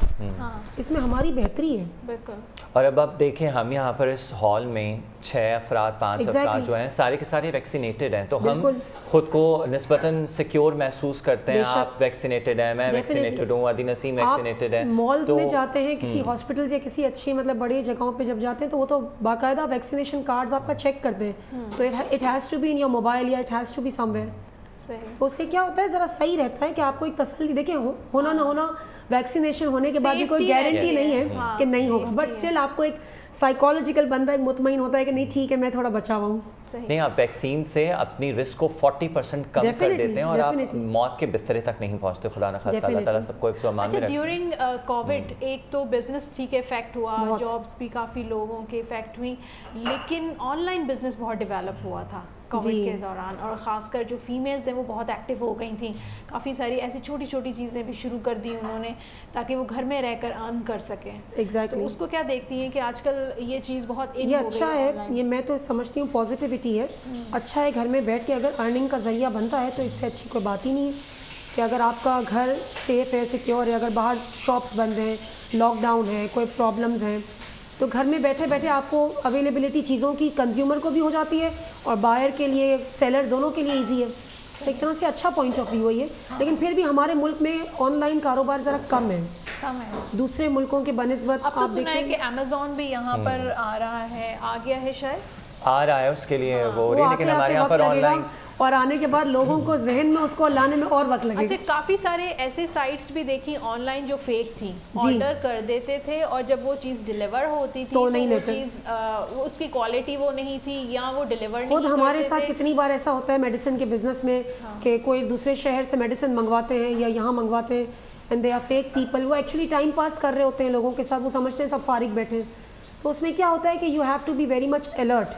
अब हम लोग आईडी कार्ड नंबर्स ले लेते हैं कि भाई आप पहले आईडी कार्ड नंबर देके आप पहले पेमेंट करें, तब जाके आपको चीज़ मिलेगी, क्योंकि आप कब तक अपने आप को इस तरह से। बहुत सारी कंप्लेंट्स ऐसी एग्जैक्टली बहुत कंप्लेंट्स आती हैं, बहुत कंप्लेंट्स आई हैं कि आप लोग हर किसी पर जो है वो ट्रस्ट नहीं कर सकते, ट्रस्ट। धोखे बहुत है हमारे यहाँ पर। अब तो आज ये मैंने खबर पढ़ी कि FBR ने ये भी पॉलिसी बना ली है कि जो घर से बैठ कर कारोबार करेंगे उनको भी किसी ना किसी टैक्स नेट में लाया जाएगा और शायद बिजली के बिलों के ज़रिए उन पर जो है वो किया जाएगा। तो एक तरफ हुकूमत, तो आपको पता है ये जितना हो रहा है कम ही है, तो अब तो पता नहीं और भी क्या क्या आप बिजली के बिल देखने बढ़ रहे हैं। गैस के बिल में अभी इंक्रीमेंट्स आ रहे हैं, हर चीज़ आपको पता है आवाम पे बोझ है इस वक्त, तो आवाम महंगाई के और इसी तरह सोशल जो रिलेशंस हैं, सोशल एक्टिविटीज़ भी इसी तरह मुतासर हुई हैं, क्योंकि एक तो कोरोना में लोग जाहिर सी बात है फाइनेंशियली बिल्कुल स्क्वीज होकर रह गए थे, उनकी वसत ख़त्म हो गई थी, स्टक हो गई ना मनी, तकरीबन मेल जोल भी कम हो गई है अब इस तरह बहुत ज़्यादा। नहीं ऐसे ही है, मनी स्टक हो गई है, बहुत जो वेल ऑफ भी हैं उनका कारोबार भी स्टॉप है, तो वो जो इम्पोर्ट एक्सपोर्ट है वो रुक गया था क्योंकि ट्रैवलिंग बंद थी सारी, आप कोई चीज़ ख़रीद नहीं सकते थे बाहर से, अभी शिपमेंट्स बंद थे, कितने शिपमेंट्स अभी भी आते हैं उनके फंसे हुए होते हैं शिपमेंट्स, अभी भी बहुत प्रॉब्लम्स हैं बिज़नेस कम्युनिटी को, तो बट स्टिल आपको उनके साथ रोल ऑन करना, you have to move on, आपके पास कोई ऑप्शन नहीं होता। हाँ। अच्छा, अभी भी कुछ जो फीमेल्स हैं सिर्फ प्लान कर रही हैं कि हमें कोई ना कोई बिज़नेस स्टार्ट करना है, चाहे वो ऑनलाइन हो या फिज़िकल हो, लेकिन कर नहीं पा रही हैं, सिर्फ प्लान करती हैं लेकिन उस पर अमल नहीं रीज़न ये है कि अभी मुल्क में बड़ी अनसर्टिनिटी है, तो उनको ये है कि पता नहीं क्या हालात हो जाएं, कब क्या हो जाए, किस वक्त कुछ बंद ना हो जाए, कुछ ऐसा ना हो, लेकिन वैसा ऐसे ना हो। कौन से जो ख़वातीन के लिए खासकर कारोबार कौन से हैं मौके हैं, कारोबारी मौके कौन कौन से, मतलब किस किस फील्ड में वो आ सकती हैं? देखिए डिपेंड करता है उस औरत में क्या एबिलिटी है। अब जैसे कुछ लेडीज़ होती हैं उनकी कुकिंग बहुत अच्छी होती है, मतलब they are the best in that, तो उसमें ये होता है वो घर बैठ के, बल्कि मैंने काफ़ी जगहों पे देखा है, इनफैक्ट मैं खुद भी ऑनलाइन ऐसे मंगवाती हूँ चीज़ें कि होम मेड फूड आपको मिल रहा होता है, आप फूड पैंडा पे जाते हैं, तो this is also very good कि वो लो बजट में हो जाता है, उसमें ज़्यादा इन्वेस्टमेंट नहीं, कुछ नहीं, तो वो लो बजट के अंदर घर में खाना बनाया आपने पैक करके और आपने डिलीवरी करवा दी। और जिस ऐप का आप जिक्र कर रही हैं उसने तो अब अपने रीसेंट एडवर्टाइजमेंट में भी ये बताया कि हमारे होम बेस्ड कुक्स इतना अच्छा खाना बनाते हैं कि अद्दी नसीम भी अपना खाना जो है वो वहाँ पर बेचते हैं, क्योंकि जितनी वर्किंग वुमेन है देखिए उनके पास कम टाइम होता है घर में, कुकिंग का आप एक मखसूस टाइम होता है, जैसे हम जैसी जो वर्किंग वुमेन है, हम अब जाहिर सी बात है हमें बाहर भी देखना है, घर में भी, तो हम लोगों की सोच ये होती है कि चलो हम जितना हो सकता है बना लें बच्चों के लिए, बट स्टिल आपको पता है आजकल के बच्चे भी वो जो है रेडी टू कुक वाला, उनको होता है हम ये ऑर्डर कर लें, वो ऑर्डर कर लें, वैरायटी मिल जाती है ना, घर में आप 4-5 डिशेस 6 डिशेस ट्राई करेंगे, बाहर से आप मंगवाएंगे, फिर वो एक बच्चे की, इनफैक्ट मेरी तो खुद की भी यही सोच है कि मुझे ये भी खाना है, मेरे लिए भी ऑर्डर कर दो, मेरे लिए भी सही बात है, मतलब हम खुद भी इसी सोच के, तो एक कुकिंग का हो गया, और कुकिंग का हो गया, ड्रेसेस का होता है, देखिए शॉपिंग बंद नहीं करती लेडीज़, चाहे कैसे भी हालात हो, पिछले 2 साल में इतने बुरे हालात भी थे, लेकिन मैंने देखा कि शॉपिंग जो है ना वहाँ पे स्टॉप नहीं लगा, कपड़े तो चाहिए होते हैं, लेडीज़ का क्रेज़ होता है, लेडीज़ का दूसरा नाम ही शॉपिंग है, और जब कोविड हुआ था तो ज़्यादातर हम लोग ऑनलाइन ले लिया, जूते, पर्सेस, शॉपिंग, मतलब इस चीज़ पे स्टॉप कम हो सकता है लेकिन स्टॉप नहीं होता ये मामला। सही तो ये अच्छा है कि आपने चले ऑनलाइन ड्रेसिंग कर लिया आपने, ये अच्छा है, ज्वेलरी होती है, प्लस ऑनलाइन एजुकेशन, ट्यूशन्स, मैंने देखा है आजकल ट्यूशन्स का बड़ा रुझान हो गया है कि अगर अच्छी कोई वेल एजुकेटेड अगर नहीं भी है या मतलब थोड़ा बहुत भी पढ़ी लिखी है, तो आजकल ऐसा मैंने देखा है कि पढ़ाई लिखाई और ऑनलाइन ट्यूशन्स पे, क्योंकि स्कूल्स बंद थे तो लोगों का ज़्यादातर था वो ट्यूशन्स पे था, तो ऑनलाइन ट्यूशन्स लोग दे रहे हैं, दूसरे मुल्कों से बल्कि भी दे रहे हैं, मैंने ये भी नोटिस किया है। बिल्कुल ऐसे ही है। और जो ब्यूटी पार्लर खोलने का फाइनेंस नहीं रख सकती वो भी अब ऑनलाइन बुकिंग्स हो रही होती हैं, आप घर जाके अपनी ब्यूटी सर्विसेज दे सकते हैं। अरे डॉक्टर्स ऑनलाइन चेकअप करते हैं, मुझे आज तक वैसे ये बात समझ नहीं है कि डॉक्टर्स ऑनलाइन कैसे चेकअप करते होंगे। मैंने अपने 2-3 डॉक्टर्स को पूछा कि आप लोग उसमें लिखते हैं कि आप फीस दे दें, हम ऑनलाइन, तो ऑनलाइन कैसे चेकअप होगा, बंदा फिजिकल सामने नहीं हो, आप उसको मतलब किसी को ENT है, कोई डॉक्टर है, तो उसको आप कैसे चेकअप कर सकते हो, तो कहा नहीं हम कर लेते हैं, जो हमें समझ आता है ठीक है, बाकी हम दवाई प्रिस्क्राइब कर देते। तो आजकल ऑनलाइन का रुझान, अब लोगों की थिंकिंग चेंज हो गई है, उनको ये है कि लाइफ शुड नॉट स्टॉप, ऐसे नहीं तो ऐसे सही। पहले से भी होता था कि ऑनलाइन बैंकिंग होती थी ज़्यादा, ऑनलाइन टिकट बुक होती थी, लेकिन अब जिंदगी का हर शोबा, स्कूल की फीस पेरेंट्स ऑनलाइन भर देते हैं, टैक्स आप देखिए टैक्स ऑनलाइन भर दिया जाता है, अब तो काफ़ी गवर्नमेंट ने बहुत फैसिलिटीज़ हो गई हैं काफ़ी माशाल्लाह, तो ये अच्छा है, हम सब के लिए फैसिलिटीज़ तो हैं, लेकिन इसमें भी जो ऐसे लोग हैं जिनको अवेयरनेस नहीं है, अभी भी हमारे माशरे में कुछ ऐसे मैंने लोग देखे हैं जिनको गैजेट्स यूज़ करना भी नहीं आते, स्टिल अभी भी हैं, तो उनके लिए बड़ी मुश्किल हो जाती है कि फिर वो एक दूसरे को बोलते हैं, हेल्प करते हैं, बच्चों को बोलते हैं कि ये कर दो वो कर दो, क्रेडिट कार्ड के नंबर पुट करना नहीं आ रहे होते, अभी भी ऐसे हमारे पास ऐसी आवाम है कि जो, लेकिन बच्चों को सब कुछ आ रहा है, बच्चे तो बच्चे जो है मुझे लगता है बच्चे आजकल फुल्ली लिटरेट पैदा हो रहे हैं। सही सही। बच्चे बड़े ज़हीन शार्प होते हैं, आजकल की जनरेशन है। हाँ, अच्छा, जहाँ तक सोशल मीडिया का फ़ायदा भी है और नॉलेज भी बढ़ती है, उसका नुकसान भी है, लेकिन कुछ लोग जो हैं वो सोशल मीडिया का गलत भी इस्तेमाल करते हैं। बिल्कुल है। तो इस पे आप क्या कहेंगे? देखिए, हर चीज़ के एडवांटेजेस हैं, डिसएडवांटेजेस भी हैं। अब हमारे हाथ में है कि हम उस चीज़ को किस तरह लेते हैं। अगर हम उसको नेगेटिविटी पे जाएंगे तो उसके असरात खुद इंसान पे भी आते हैं। ऐसे नहीं कि माशरे पे आ रहे हैं, लेकिन इंसान के खुद के अपने ऊपर भी आते हैं। तो अच्छा है अगर एक चीज़ की फैसिलिटी है तो मेरा तो ये ख्याल है कि उसको पॉजिटिव वे में यूज़ करा जाए। हाँ, और कुछ सोशल मीडिया की कुछ ऐसी पॉलिसीज़ भी होनी चाहिए कि हर कोई जो है, हर न्यूज़ जो है वो गलत न्यूज़ डाल देते हैं, फेक न्यूज़ डाल देते हैं। कितने लोग हैं उल्टे सीधे कमेंट्स देते हैं। आप देखें कितना, मतलब लोग फारिग भी कितने होते हैं। मैं तो ये सोचती हूँ लोगों के पास कितना एक्स्ट्रा टाइम होता है कि प्रोडक्टिव टाइम यूज़ नहीं करते अपने लिए। कि चलो जिस चीज़ से हमें फ़ायदा हो रहा है, बंदा नॉर्मली यही सोचता है कि जिस चीज़ से हमारे वक्त को फ़ायदा हो रहा है तो वो चीज़ इंसान करे कि चलो तुम कोई ढंग की चीज़ कर लो, एक्स्ट्रा काम, मतलब जिसमें कुछ हासिल नहीं, अगले को भी नुकसान है और ख़ुद को तो तुम नुकसान खैर दे ही रहे हो। बात वही है कि लोग अपना फारिग वक्त भी किसी को तंग करने के लिए कंज्यूम करते हैं। वो कहते हैं ये भी एक यूटिलाइजेशन है। एक्चुअली मसला ये होता है कि इंसान देखिए किसी पे भी तकलीफ़ तब लाता है जब वो खुद उस काबिल नहीं होता। तो कहते हैं ना, बात उसकी होती है जिसमें कोई बात होती है। ज़बरदस्त, ठीक है, बहुत अच्छी बात आपने। इंस्पिरेशन हमें भी मिल रही है और आई होप आप सब इन नाजरीन को भी मिल रही होगी। बहुत अच्छा लगा आपसे बात करके, और जब भी आप आती हैं हम बहुत ज़्यादा मतलब सीखने को भी मिलता है। और एक गपशप, ये तो आपकी मोहब्बत है, आपकी नवाजिश है। बहुत शुक्रिया आने का। मुनव्वर अली महेसर साहब आहिनि, उनके वेलकम चवंदासीं। MD साइट आहिनि ऐं उन खां अलावा बि घणनि ई ईअं चइजे डिपार्टमेंट्स ते हू पोस्टेड रहिया। ऐं MD साइट अॼु जेको आहे उन उहिदे जी हैसियत सां हू सिंध में जेके साइट्स आहिनि जंहिंमें सिंध इंडस्ट्रियल ट्रेडिंग स्टेट, अगरि मां सही चयो आहे, वधीक असांखे ॿुधाईंदा। मां बिल्कुलु सही चयो सर। इंडस्ट्रियल रेवोल्यूशन तमामु घणो ईअं चइजे पूरी दुनिया में जिते जिते आयो हुन ईअं चइजे त नई दौर जी शुरूआत कई। सिंध में भी इंडस्ट्री जी तमामु घणी ज़रूरत आहे। बेशक कराची में त लातादाद आहे, पूरे पाकिस्तान जो असां इंडस्ट्रियल हब इन खे चऊं था, पर हैदराबाद खां पोइ ॿियनि नंढनि शहरनि में भी इंडस्ट्री जी तमामु घणी ज़रूरत आहे। हाँ, पंहिंजो जेका तव्हां इंडस्ट्रियल रेवोल्यूशन जी ॻाल्हि कई, उहो त बैक इन 18th सेंचुरी में आयो ऐं इतफ़ाक़ सां यूरोप खां शुरू थियो, हलंदे हलंदे अमेरिका, ऐं असां वटि ॾाढो लेट सां पहुतो जेका आहे सो। हींअर जेको इंडस्ट्री जी सिचुएशन आहे त असां वटि माशाअल्लाह काफ़ी साइट्स आहिनि। कराची पंहिंजो सॼी पूरी सिंध में जेका आहे सो साइट कराची आहे, साइट्स जो phase 1 phase 2 super highway Karachi आहे, नूरियाबाद, कोटड़ी, हैदराबाद, लाड़कानो, टंडो आदम, नवाब शाह, अल्हम्दुलिल्लाह, सखर। सो पर ज़रूरत तव्हांजी ॻाल्हि इहा आहे, सही आहे ॻाल्हि त जेका आहे न, जेतिरी इंडस्ट्रियलाइजेशन वधंदी दरअसल जेका इंडस्ट्रियलाइजेशन जो रोज़गार सां डायरेक्ट प्रोपोर्शन आहे। जेतिरियूं इंडस्ट्रीज़ वधंदियूं, हाणे मसलन मां तव्हांखे अर्ज़ु कयां, साइट कराचीअ में 6000 फैक्ट्रीज़ आहिनि, त उते तक़रीबन 4-5 लख 4 खां 5 लख माण्हू जेकॾहिं एम्प्लॉइड आहिनि। जेकॾहिं अहिड़े नमूने सां हर शहर में, मतिलबु मुंहिंजी त सजेशन इहा आहे त हर म्यूनिसिपल कमेटी जिते आहे उनजे भरिसां को इंडस्ट्रियल ज़ोन हुजणु खपंदो आहे। घटि में घटि हिकिड़ो को जहिड़ो यूनिट हुजणु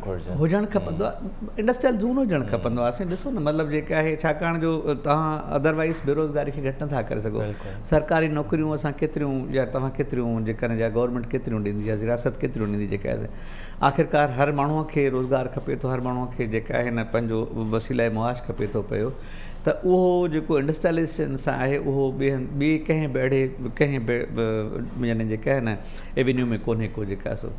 त मतिलबु माशाअल्लाह हिन वक़्तु तमामु घणो साइड कमु माना आहिनि सिंध में, अञा बि घणनि जी ज़रूरत आहे। लास्ट 1 ईयर में तव्हां छा था सम्झो कि इंडस्ट्रीज़ वधियूं आहिनि या घटि थियूं आहिनि? इंडस्ट्रीज़ त ॾींहों ॾींहुं वधनि थियूं अदी, जीअं ॾिसो न, पर छाकाणि जो हिकु त हीअ माना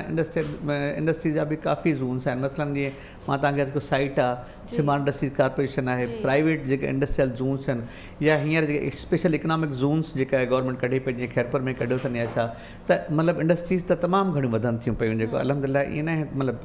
पर जंहिं स्पीड सां वधण खां अञा हिकिड़ी जेका आहे न उनखे पेस जी ज़रूरत आहे, ताकी जेका आहे न जेतिरो जल्दी हाँ तेसी ताईं जेकॾहिं घटिताई ईंदी बेरोज़गारी में जेकॾहिं ही इंडस्ट्रीज़ जेतिरो वधंदी रहे। पर मुनव्वर साहब जीअं साइट जी अगरि असां ॻाल्हि कयूं, सिंध हुकूमत उन सिलसिले में प्लॉट्स बि ठाहे पई, पूरी स्टेट ठाही आहे न उते, ऐं जेतिरी मुंहिंजी नॉलेज आहे शायदि उन्हनि खे उहो सब्सिडाइज़्ड प्लॉट्स टैक्स जी छूट ॾिनी वेंदी आहे त हिते अची करे इंडस्ट्रीज़ हणो। पर असां कराची में ॾिठो आहे काफ़ी हंधनि ते, कोरंगी में हेॾे होॾे नंढियूं नंढियूं फैक्ट्रीज़ आहिनि जेके इरेगुलराइज़्ड आहिनि। इन सॼे सेटअप खे रेगुलराइज़ करणु ऐं प्रॉपर चैनल जे ज़रिए इन्हनि खे हिकिड़े हंध ते कलेक्ट करण जे लाइ केतिरो कमु थिए पियो? ॾिसो, हिकु त जीअं मुंहिंजी रिस्पॉन्सिबिलिटी जेका आहे उहा साइट सां ई आहे, त साइट जे हवाले सां तव्हां ॾिसंदा त उहे प्रॉपर्टी गवर्नमेंट लैंड आहे, गवर्नमेंट लैंड जी त जेका आहे पंहिंजी वैल्यू आहे, पर उहा एॾी सब्सिडाइज़्ड जेका न रेट्स ते ॾिनी थी वञे जेका आहे इंडस्ट्रियलिस्ट खे, जो बिलीव कयो तव्हां जेकॾहिं सपोज़ हिकिड़ो मां तव्हांखे नंढो मिसाल ॾियां, फेज़ 2 या फेज़ 1 जेका आहे साइट सुपर हाईवे में जेकॾहिं इहा 3 लख में जेका बैलेटिंग थी प्लाट जी, उहो प्लाट हींअर 5 करोड़ पियो वञे। हाणे किथे 3 लख किथे 5 करोड़, पर मसइलो इहो आहे त उन जेकॾहिं उहो प्लाट 5 करोड़ जो आहे त असांखे प्लाट जी वैल्यू खे न आहे ॾिसणी, असां कोई रियल एस्टेट जो कारोबार कोन खोलियो आहे। असां था चऊं त माण्हू उन प्लाट में इंडस्ट्रियलाइज़ेशन कनि, जेका इंडस्ट्रियलाइज़ेशन थींदी त पोइ जेका आहिनि फर्दर शयूं जॾहिं तव्हांजी एक्सपोर्ट वधंदी, तव्हांजी जॾहिं घरू ज़रूरतूं पूरियूं थींदियूं, तव्हांजो रोज़गार जा मौक़ा थींदा, त चवण जो मक़सदु इहा। पर सब्सिडी गवर्नमेंट केतिरी थी ॾे इन मां तव्हां अंदाज़ो करे सघो था त उहो प्लाट जेको अदरवाइज़ तव्हांखे करोड़नि में मिले उहो त तव्हांखे लखनि में मिलियो आहे। त फर्दर पोइ जेका आहे इहो इन्वेस्टर्स जो कमु आहे त उनखे यूटिलाइज़ कहिड़े नमूने सां कनि था। कोविड जी वजह सां बि काफ़ी इंडस्ट्री जेका आहे उहा इफेक्ट थी हुई। अरे हा, छाकाणि ॾिसो इहो त हिकिड़ो यूनिवर्सल फिनामिना हुयो, पूरी दुनिया में कोविड जे हवाले सां शयूं स्टैंड स्टिल थी वियूं। लाज़मी आहे असांजे मथां, असांजे मुल्क में, असांजे सूबे ते बि इन ॻाल्हि जो असरु पियो, पर अल्हम्दुलिल्लाह मतिलबु जेका आहिनि शयूं रिकवर थी वियूं आहिनि। ऐं मुंहिंजो ख़्यालु इहो आहे त दुनिया में शायदि अञा वधीक असरात थिया, हिते कुझु घटि थिया आहिनि। हिकु त मालिक जी ब्लेसिंग थी, हिते उहो रेशो न रहियो जेका आहे सो। ऐं ॿियो त जेका आहे वाक़ई हिकिड़ी गवर्नमेंट जी बि जेका आहे उहा इफेक्टिवनेस जे करे जेका आहे न, हा उनजी सपोर्ट, उन्हनि जी जेका टाइमली एक्शन जी वजह सां जेका न, त एतिरो असरु न पियो जेतिरो अदरवाइज़ दुनिया जे ॿियनि मुल्कनि में पियो। मुनव्वर साहब, कराची ऐं हैदराबाद खे छॾे इवन जेके ॾिसंदड़ उहे इहो बि सम्झंदा हूंदा त नूरियाबाद ऐं कोटड़ी में बि इंडस्ट्री जेका आहे ॾाढी फ्लरिश करे थी। बिल्कुलु। पर ज़रूरी आहे त लाड़काणो, सखर में मिडिल क्लास सिंधी जेका आहे उहा तमामु घणी रहे थी। 2 वॾा डिविजन्स आहिनि, इवन नवाबशाह में, टंडो आदम में, या अगरि तव्हांजो थर या मीरपुर ख़ासि में बि या बदीन में बि को प्लान आहे। हिते एग्रीकल्चर बेस्ड इकॉनमी हुजे थी, कहिड़ियूं इंडस्ट्रीज़ हिते लॻी सघजनि थियूं, या उन्हनि इंडस्ट्रीज़ खे हुते क़ाइमु करण में केतिरो हुकूमत फैसिलिटेट करे सघे थी? छो जो अगरि हिकिड़ी मिसाल ॾियां मां त पोएं कुझु अरसे में टमाटनि जी प्रोडक्शन जेका आहे उहा बदीन में तमामु घणी थिए थी। असां डिस्कस बि कंदा आहियूं त टमाटनि जो वैल्यू एतिरो किरी पवंदो आहे, अगरि उते ई को टमाटो पेस्ट जी का फैक्ट्री लॻाई वञे कंहिं एग्रो ज़ोन में या साइट में, त केतिरो ई सपोर्ट थी सघे थी असांजे हुनखे? हूअं त तव्हांजो ॾाढो वैलिड सुवालु आहे साईं। ऐं पहिरियों त मां नूरियाबाद ते चवां, बिलीव कयो तव्हां नूरियाबाद में उन ॾींहुं मां थोरी हिकिड़ी लोकेशन ते मथे बीठो हुउमि। नूरियाबाद जे जेका इंडस्ट्रियल ज़ोन जी लोकेशन आहे, ईअं तव्हांखे लॻंदो ॼण तव्हां यूरोप में बीठा हो किथे, छा जेका न एॾियूं यानी जेका न कुशादा यानी एरियाज़ में फैक्ट्रियूं आहिनि। ऐं उते अॼुकल्ह जेको मैक्सिमम रुझान आहे न उहो नूरियाबाद में इंडस्ट्रियलिस्ट जो। हा, ऐं टेक्सटाइल इंडस्ट्रीज़ ख़ासि तौर ते 80% त उते टेक्सटाइल इंडस्ट्रीज़, छो जो सिंध जे 2 वॾनि शहरनि जे बिल्कुलु विच में सुपर हाईवे M9, हा मतिलबु ॾाढो कंड्यूसिव एनवायरमेंट आहे उते। तव्हांखे जेका उनजे विच में आहे लेबर सस्ती आहे, ज़मीन तमामु वसी आहे, तव्हांखे पाणी अवेलेबल आहे। कराची वाह खां या ॿिया जेके भरिसां ओॾा वाह इरिगेशन जेके कैनाल आहिनि, उनजे करे माना हुते हिकिड़ो सम्झो त आइडियल एनवायरमेंट आहे नूरियाबाद में। ऐं हाणे उहो फेज़ 2 बि माना ऑलमोस्ट जेका न कंप्लीट थियण वारो आहे, ऐं थी सघे थो असां हुनखे फेज़ 3 जेका गवर्नमेंट जी सपोर्ट सां शुरू कयूं। त हिकु त नूरियाबाद में इन क़िस्म जो माहौल आहे। ॿियो जेको तव्हां सवाल कयो त जेका आहे न जेका एग्रो बेस्ड का जेकॾहिं इंडस्ट्री लॻाइजे, बिल्कुलु वैलिड सुवाल आहे साईं। पर जेको इंडस्ट्रियल जेको इन्वेस्टर आहे न, उहो पंहिंजे इंसेंटिव ते थो हले पियो। मसलन हाणे नूरियाबाद में जेकॾहिं टेक्सटाइल इंडस्ट्रीज़ लॻियूं आहिनि त हाणे हिते का भरिसां खपत कोन थी थिए पई जेका,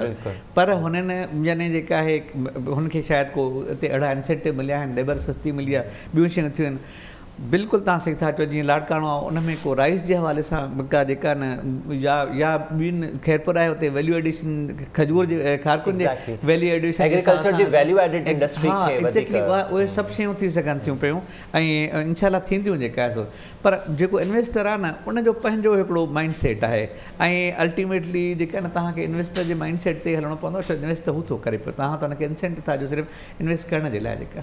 अच्छा हिकिड़ो सुवाल मुंहिंजे ज़हन में अचे पियो तव्हांजे लाइ जी की ठीकु आहे इंडस्ट्रीज़ जो जीअं त पॉज़िटिव इफेक्ट बि आहे इम्पैक्ट आहे पर एनवायरमेंटल जेका पोल्यूशन थिए थी उनजी कंट्रोल लाइ कुझु नथा कयूं गवर्नमेंट नथी करे गवर्नमेंट बिल्कुलु करे थी ॾिसो गवर्नमेंट हिकिड़ी EPA एनवायरमेंटल प्रोटेक्शन एजेंसी हिकिड़ो पूरो इदारो खोले छॾियो आहे जेका लुक आफ्टर करे थी पई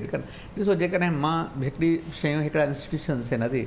ऐं हिकिड़े इंडिविजुअल जो जेका न हो पंहिंजो कारकर्दगी आहे जेकॾहिं मां एज़ MD इंडिविजुअल जेकॾहिं का कारकर्दगी न ॾेखारींदुमि त उहो तव्हां गवर्नमेंट ते ब्लेम नथा आणे सघो गवर्नमेंट त लेबर डिपार्टमेंट बि खोली गवर्नमेंट त इंडस्ट्रीज़ डिपार्टमेंट बि खोली गवर्नमेंट त एनवायरमेंटल डिपार्टमेंट बि खोली ऐं उन ते जॾहिं ॾिसो काफ़ी फ़र्क़ु आहे मां तव्हांखे ॿुधायां जेका न जेके हाणे ख़ासि तौर ते कोटड़ीअ में नूरियाबाद में जेके असां जेके सेडमिशन पॉन्ड्स जेके आहिनि जेके माना लॻराया आहिनि जंहिंमें जेका न जेके फुज़लो वग़ैरह आहे या जेके केमिकल्स एग्ज़ैक्टली डायरेक्ट हूअं कराची वाह में वेंदो हाणे हुनखे जेकॾहिं तव्हां फिल्टर था कयो या छा थो कयो जेका न त फ़र्क़ु आहे ऐं शयूं ॾींहों ॾींहुं जेका न माना इहो प्लांट दुआ था कयूं त मतिलबु इहो कमु थोरो रैपिडली थियणु घुरिजे माशाल्लाह सिंध में लेबर डिपार्टमेंट जी जेका कारकर्दगी आहे उहा बि सभिनी जे साम्हूं आहे पर मुनव्वर साहब तव्हां सिर्फ़ु MD साइट न आहियो तव्हां माशाल्लाह तसौफ़ जी दुनिया में बि हिकिड़ो ईअं चइजे त काफ़ी नॉलेज रखो था कीअं तव्हां मतिलबु जॾहिं औक़ाफ़ डिपार्टमेंट में रहियो तव्हां दरगाहुनि जा ज़ाइग़ा दौरा कंदा हूंदव तव्हांजी अटैचमेंट पहिरियां खां हुई या ईअं उते औक़ाफ़ ऐं दरगाहुनि जे हिननि दौरनि दौरान वधीक इहो कनेक्शन मज़बूत थी वियो अटैचमेंट त साईं पहिरियां खां ई अटैचमेंट त असांजे जेका न उहो शहर आहे हिकिड़ो त 5वीं पुश्त आहे शबीर की मदाही में त हीअ त असां जेका आहे पंहिंजो कोई 3-4 पीढ़ीअ खां वठी तसव्वुफ़ सां लाॻापियल असांजो जो घराणो आहे असांजा ॾाॾा साईं बाबा साईं हज़रत गमख़ुसार जेके हुया त दस्तारबंद मौलवी हुया असांजा ॾाॾा जेके हुया उनजा वॾा भाउ जेके हुया उहे हाफ़िज़ क़ुरान हुया मुंहिंजो वाल साहिबु हाफ़िज़ क़ुरान हुया मुंहिंजे बाबा साईं चाचा जेके आहिनि उहे सूफ़ी हुया दरवेश त ॾिसो उहो हिकिड़ी शइ जेका न असांखे इहा बाए इंस्टिंक्ट मिली आहे इहा असां बाए जेका आहे न मतिलबु विज़डम कोन वरिती आहे बाए इंस्टिंक्ट वरिती आहे इहा जेका आहे ऐं इहा विज़डम जेका आहे इहा अलाह साईं असांजे वॾनि खे ॾिनी जंहिंखे असां फॉलो पिया कयूं जस्ट जेका आहे काफ़ी तव्हां डिपार्टमेंट में सर्व कयो पर औक़ाफ़ में तव्हां वधीक जेको आहे कंफर्टेबल औक़ाफ़ में मूंखे ख़बर अथव औक़ाफ़ में मां हिकिड़ो अक्सर करे जेका आहे न पंहिंजो शहर ॿुधाईंदो आहियां त औक़ाफ़ डिपार्टमेंट आहे खां पोइ मूंखे ईअं लॻो त उहो हिकिड़ो शहर आहे त देवीदा दर्शन बि ते वंगियांदा वापार बि त यानी माना जेका दिलबरदा दीदार बि त वंगियांदा वापार बि मतिलबु हिकिड़ी तव्हां असां जन औलियान ते भाड़ो भरे ज़ियारत करणु वेंदा हुआसीं उन्हनि जी ज़ियारत करण जे लाइ हाणे असांखे 3 ॾींहं पियो मिले यानी हिकिड़ो उल्टो कमु थी वियो प्रोटोकॉल बि मिले थो प्रोटोकॉल खां असां थोरा मुबारक आहियूं ख़बर अथव उहो प्रोटोकॉल जेका आहे न छा कंहिंजो प्रोटोकॉल कंहिंखे प्रोटोकॉल हुजे जेका आहे न हुते त तव्हां वञो था त तव्हां फ़क़ीर था थी वञो जेका असांजे तेरे दरके जो फ़क़ीर होते हैं आदमी बेनज़ीर होते हैं फ़क़ीरीअ में उते तव्हां वेंदो त तव्हांखे मज़ो ईंदो अदरवाइज़ त तव्हां जेकॾहिं प्रोटोकॉल में वेंदो त तव्हां प्रोटोकॉल ताईं थी वेंदो जेका आहे न मां मिसाल हिकिड़ो तव्हांखे नंढो मिसाल ॾियां तव्हां प्रोटोकॉल जी ॻाल्हि कई न मां DC हिसे जामछोरे में त लाल साईं जो कलंदर लाल साईं जो मेलो हुयो राति जो मां ईअं हलियो वेंदो हुउसि जेका न मतिलबु सभिनी खे ॿाहिरि पंहिंजी सिक्योरिटी वग़ैरह रखी आहे जेका इवन स्टाफ ऑफिसर वग़ैरह खे ॿाहिरि बीहारे अंदरि हलियो वेंदो हुउसि ॾिसंदो हुउसि त किथे मतिलबु जेका न सो मां हिकिड़ी वेठुसि वञी लाल साईं जी जेका सो साइड खां धमालकोट जे पासे खां त 5-7 छोकिरा हुजनि नौजवान हुजनि जेके आहिनि उहे चई वेठा हुजनि भरिसां मूंखे चई त आप क्या करते हैं त मां लाल साईं जी दरगाह ॾे इशारो करे मैंने कहा मैं इनका नौकर हूँ त हू वीचारा मूंखे पहिरियां अचे पिया कि अगर आप इनके नौकर हैं तो हम आपके नौकर हैं हाणे मूंखे ॿुधायो त इहो जेका न तव्हांखे प्रोटोकॉल DC जी हैसियत में हिकिड़े बिल्कुलु आम माण्हू वांगुरु उते वञणु केॾी सुठी ऑब्ज़र्वेशन था करे सघो था पंहिंजे असल में एग्ज़ैक्टली साईं ॾिसो जेका शइ तव्हां ॿुधंदा हो न त साईं पोइ दरगाह ते हीअं बि थो थिए हीअं बि थो थिए हीअं हर को माण्हू कुझु पंहिंजे ज़हन में बि शयूं खणी वेंदो आहे हर को माण्हू पंहिंजे दिलनि में बि खणी ईंदो आहे हर जेका न हीअ पूरी जेका काइनात आहिनि उहा जेको तव्हांजे अंदरां हूंदो आहे न तव्हांखे उहा ई शइ नज़र ईंदी त यकीन कयो तव्हां समटाइम्स मां तव्हांखे मिसाल इहा हिकिड़ी ॻाल्हि ऐं इहे शयूं बि थियनि थियूं जेके जंहिंजे लाइ माण्हू मेंशन कंदा पर मां घुमंदे घुमंदे घुमंदे खोतो हिकिड़ो ॾिठो त मर्द ऐं माई जेका न पर पाण में तमामु क्लोज़ वेठा त मां हुनखे चयो तव्हां क्लोज़ वेठा हो दरगाह तव्हांखे ख़बर न आहे चयूं असां ज़ाल मुड़ुसु आहियूं मां शनाख़्ती कार्ड ॾेखारियो हुन शनाख़्ती कार्ड ॾेखारियो तव्हांखे राइट आहे तव्हां वेठा जेके ॿिए सां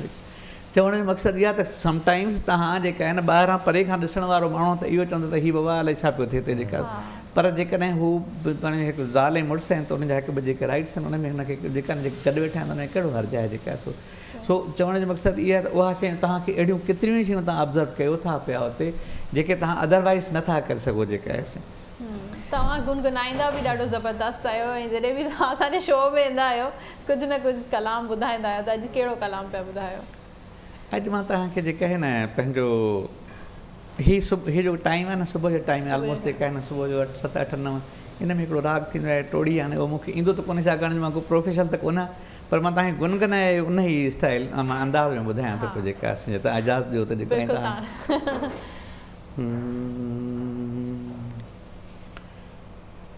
सवें लुटिया तो दिल बरसाएं ओ कोड़े कुठा तो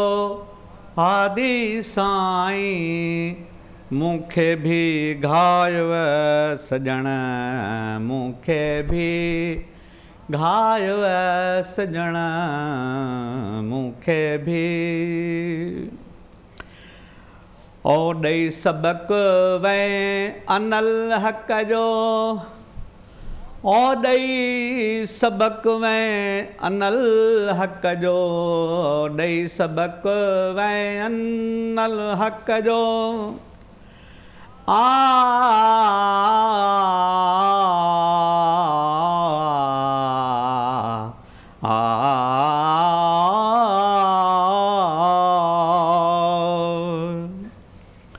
हिकु ॾिहाड़े में को मुर्शिदा ख्या भर मैदा प्याला पीवें आँख में ईवें साहब ईवें अपना आप लिकाथ बैठई तेरा मकसद थी सी कीवें आँख में ईवें साहब ईवें मुतू किबलन तमूतू मरूं अगूं मरणूं अग मरजी में आँख में साहब में आँख से मार नारा मारा हिलाज इवें सचल आँख में साहब में ॾेई सबक वै अनल हक़ जो ओ ॾेई सबक वै अनल हक़ जो सूलीअ सिरड़ो चढ़ाजे सजण सूलीअ सिरड़ो चढ़ाजे सजण लखें लुटिया तो दिल बरसाई ओ कोड़े कुठा तो हादी साईं मूंखे भी घाये सजण मूंखे भी इहो मैं खानू मीरल तेला ओ इहो मैं खानू मीरल ते इहो मैं खानू मीरल ते ओ इहो मैं खानू मीरल ते नीह मंझारों नाजे सजण नीह मंझारों नाजे सजण नीह मंझा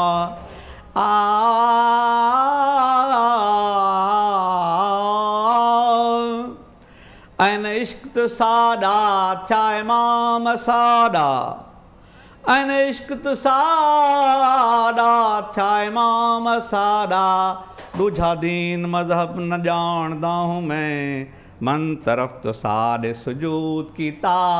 किबला हो न कुछ पछाणदा हूँ मैं इल्म कायद भूल गयो से तुम खादुम दर खुबांदा मैं बेदिल बिरह जही काई चीज़ नहीं चांदा कसम भले कुरान दा मैं इहो मैं खानू मीरल तेला ओ इहो मैं खानू मीरल ते नीह मंझारों नाजे सजण नीह मंझारों नाजे सजण लखें लुटिया तो दिल बरसाई ओ कोड़े कुठा तो दिल बरसाई मूंखे भी घाजे सजण मूंखे भी जेको हाल आहे ज़बरदस्त माशाल्लाह। थोरो असांखे हिन जी तफ़सील या हिन जे थोरे मक़सद या हिन जी थोरी तशरीह बि अगरि तव्हां सां। हा साईं हा, इहो ईअं आहे त माना हीउ फैज़ दरिया बादशाह जो कलाम आहे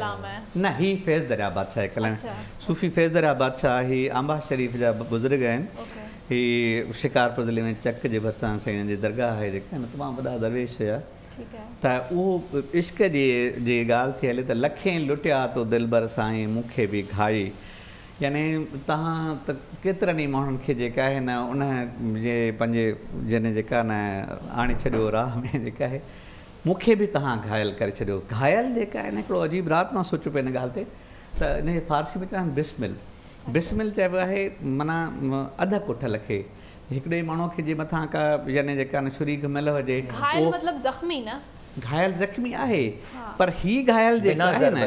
ही न ही घायल उहो आहे थोरो मां इश्क में घायल। हा पर हिते जेका मां घायल वर्ड जी डिफाइन थो कयां जंहिंखे उहो थाणो थो ॿुधो न, ही उहो मां बिस्मिल मां हिनखे खणी थो अचां त उहो उन घायल हिते उन जो मतिलबु आहे न, उन ज़ख्मी जो मतिलबु आहे उन धक लॻल जो मक़सदु आहे जेको अधु कुठल हुजे ऐं फतके पियो। हा उनखे चइबा आहिनि उन जेका जीअं जेका आहे न जीअं कलंदर साईं चयो आहे त तुआ कातिल के अज़ बहरे तमाशा खून में रेज़ी मना बिस्मिल के ज़ेरे खंजरे खूंखार में रक़सम, तूं त उहो कातिल आहे जेको मूंखे तमाशे जे लाइ क़तल थो करे, पर मां उहो घायल हाँ उहो ज़ख्मी हाँ जेको फतखां थो पियो पोइ बि मां जेका न रक़्स थो बीठो कयां जेका। सो हीअ उहा लेवल आहे जेका जंहिं ते वरी जेका आहे न फैज़ दरिया बादशाह जेका ॻाल्हि कई आहे। ऐं जेका आहे न ॿुधे जेका आहे न त ॾेई सबक़ु ऐं अनल हक़ जो मंसूर अनल हक़ जो जेको नारो आहे हुन ते त हाणे वधीक तफ़सील सां कोन था ॻाल्हायूं, उहो ॾेई वें जेका आहे न सूलीअ सरोड़ चढ़ाई पोइ माना असांजो सिर्फ़ु सूलीअ ते हरियो ऐं असां जेका आहे न सॼा फना थी वियासीं। ऐं इहो उहा हिकिड़ो जेका न हिकिड़ो स्कूल ऑफ थाट आहे, उहा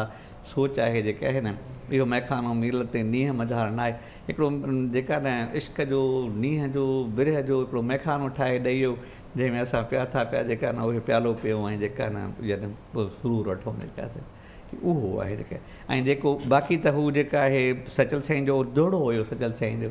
उहो बि इहो ई उन सां रिलेवेंट हुयो त जेका आहे न त हिकु ॾिहाड़े में को मुर्शिद आख़िर में माना मुर्शिद साईं खे सचल साईं खे चयो त तव्हां हाणे इहा मंसूर वारी वाट वठो जेका आहे न तव्हांखे जेका आहे न प्यालो जॾहिं तव्हां पीअंदो इश्क जो त पोइ तव्हां जेका आहे न अनल हक़ जो नारो बि तव्हां हणंदो ऐं जेका आहे न उन में जेका न इन में ई का भलाई आहे जेका। तव्हां साईं लाल शहबाज़ कलंदर जी शाइरी बि तव्हां ट्रांसलेट कराई हुई? मां मुरतब कराई, रिसाल अॻ में ठहियल हुया, ट्रांसलेशन सॻ में थियल हुयूं, पर छाकाणि जो उहे मुरतब थियल कोन हुया, कंहिं रिसाल में 20 शेरात, कंहिं 25 शेरात, कंहिं में 50 शेरा, उहो सभई इकठे उनजो मीर अक़सम फैज़ कलंदर जे हवाले सां औक़ाफ़ डिपार्टमेंट तरफ़ां ई असां छपायोसीं अल्हम्दुलिल्लाह जेका अच्छा उन में माना ॿी हिकिड़ी जेका असां यानी एडिशन कईसीं उहा इहा त उन ई रिसाले जो जॾहिं फारसी मां सिंधी में तर्जुमो वरी उर्दू में तर्जुमो ऐं उनजो हिकिड़ो पोर्शन वरी अंग्रेज़ी में बि तर्जुमो करे ताकी जेका न ताकी सम्झ में हा छो जो कलंदर साईं शहंशाह जो कलाम जेका आहे न अक्सर करे माना 2-3 कलाम त माण्हू ॿुधा हूंदा इन खां वधीक न ॿुधा आहिनि, तंहिंजे करे असां छो त कलंदर साईं जो कलाम जेका न ज़बान आम ते थिए जेका लाल कलंदर जो जेको सॼो कलाम या शाइरी आहे या फारसी में थियल आहे, लाल साईं जी सॼी जेका सॼो कलाम फारसी में थियल आया मरमन खां हुया उन्हनि जी दरगाह ते त फारसी में लिखियल हूंदो। हा हा पर फारसी अहिड़ी आहे जो तव्हां सम्झंदो तव्हां जेका सिंधी में थो थिए जेका ॾिसो न इश्क जी ज़बान ई न हूंदी आहे न, हर ज़बान इश्क जी ज़बान आहे त तव्हां जेकॾहिं तव्हां उहो ऐं उन सोज़ में जेकॾहिं तव्हां चवंदा न त असां तव्हांखे ईअं लॻंदो ॼण त को तव्हां उहा ॻाल्हि सिंधीअ में थी थिए। असांजे मुआशरे में अदम बर्दाश्त जेका आहे उहा बिल्कुलु ख़तमु थी थी वञे, माण्हू थोरी थोरी ॻाल्हि ते हिक ॿिए सां विड़ी पवंदा आहिनि, मां ऐं उनसां बि कॾहिं कॾहिं विड़ी पवंदा आहियूं, पर छो जो मूंखां वॾियूं आहिनि मूंखे ऑब्वियसली थोरो झुकाव करिणो पवंदो आहे ऐं इहा हिकिड़ी सुठी ॻाल्हि आहे। सजाद सां बि काफ़ी मिली रहंदी आहे। पर मुनव्वर अली मैसर साहब उहा बि सुठी हूंदी आहे या छूट जहिड़ो हुजणु घुरिजे पर इहे जेका ईअं चइजे त खून रेज़ी वधंदी थी वञे आए ॾींहं असां वटि बिरादरी जा झेड़ा आहे उहो त हिकिड़ो नेगेटिविटी आहे अगरि प्यार में नोक झोक थिए त उहा सुठी ॻाल्हि हूंदी आहे चाहे मुनव्वर साहब सिंध सूफ़ियुनि जी धरती रही असां वटि हिते सभई अहिड़ियूं दरगाहूं आहिनि जंहिंमें obviously name to a few Shah साईं शाह बुलड़ी करीम वारा आहिनि सचल सरमस्त आहिनि कलंदर लाल शहबाज़ आहिनि या ॿिया बि खोड़ सातराई पर असांजे मुआशरे में इहे जेका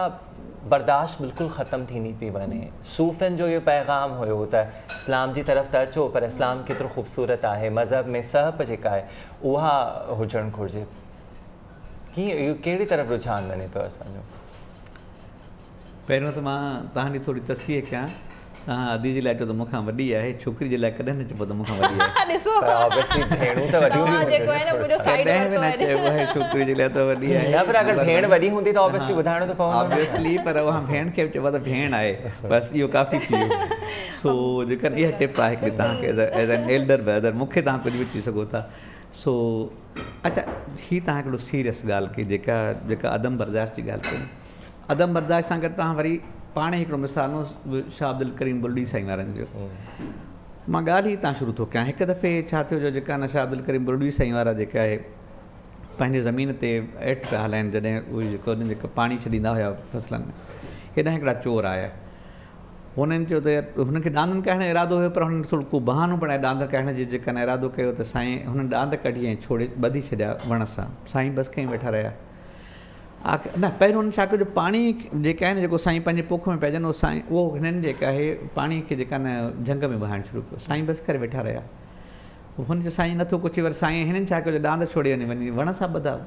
वरी साईं बसि कंहिं वेठो रहियो आख़िर हुनजो यार छा कयूं आख़िरकार हीअ त कुझु चए ई कोन थो साईं सां जेको बि कुझु कयो बदकलामी जेको कुझु कयूं त बि साईं बसि कंहिं वेठा रहिया नेठू शर्मिंदा थिया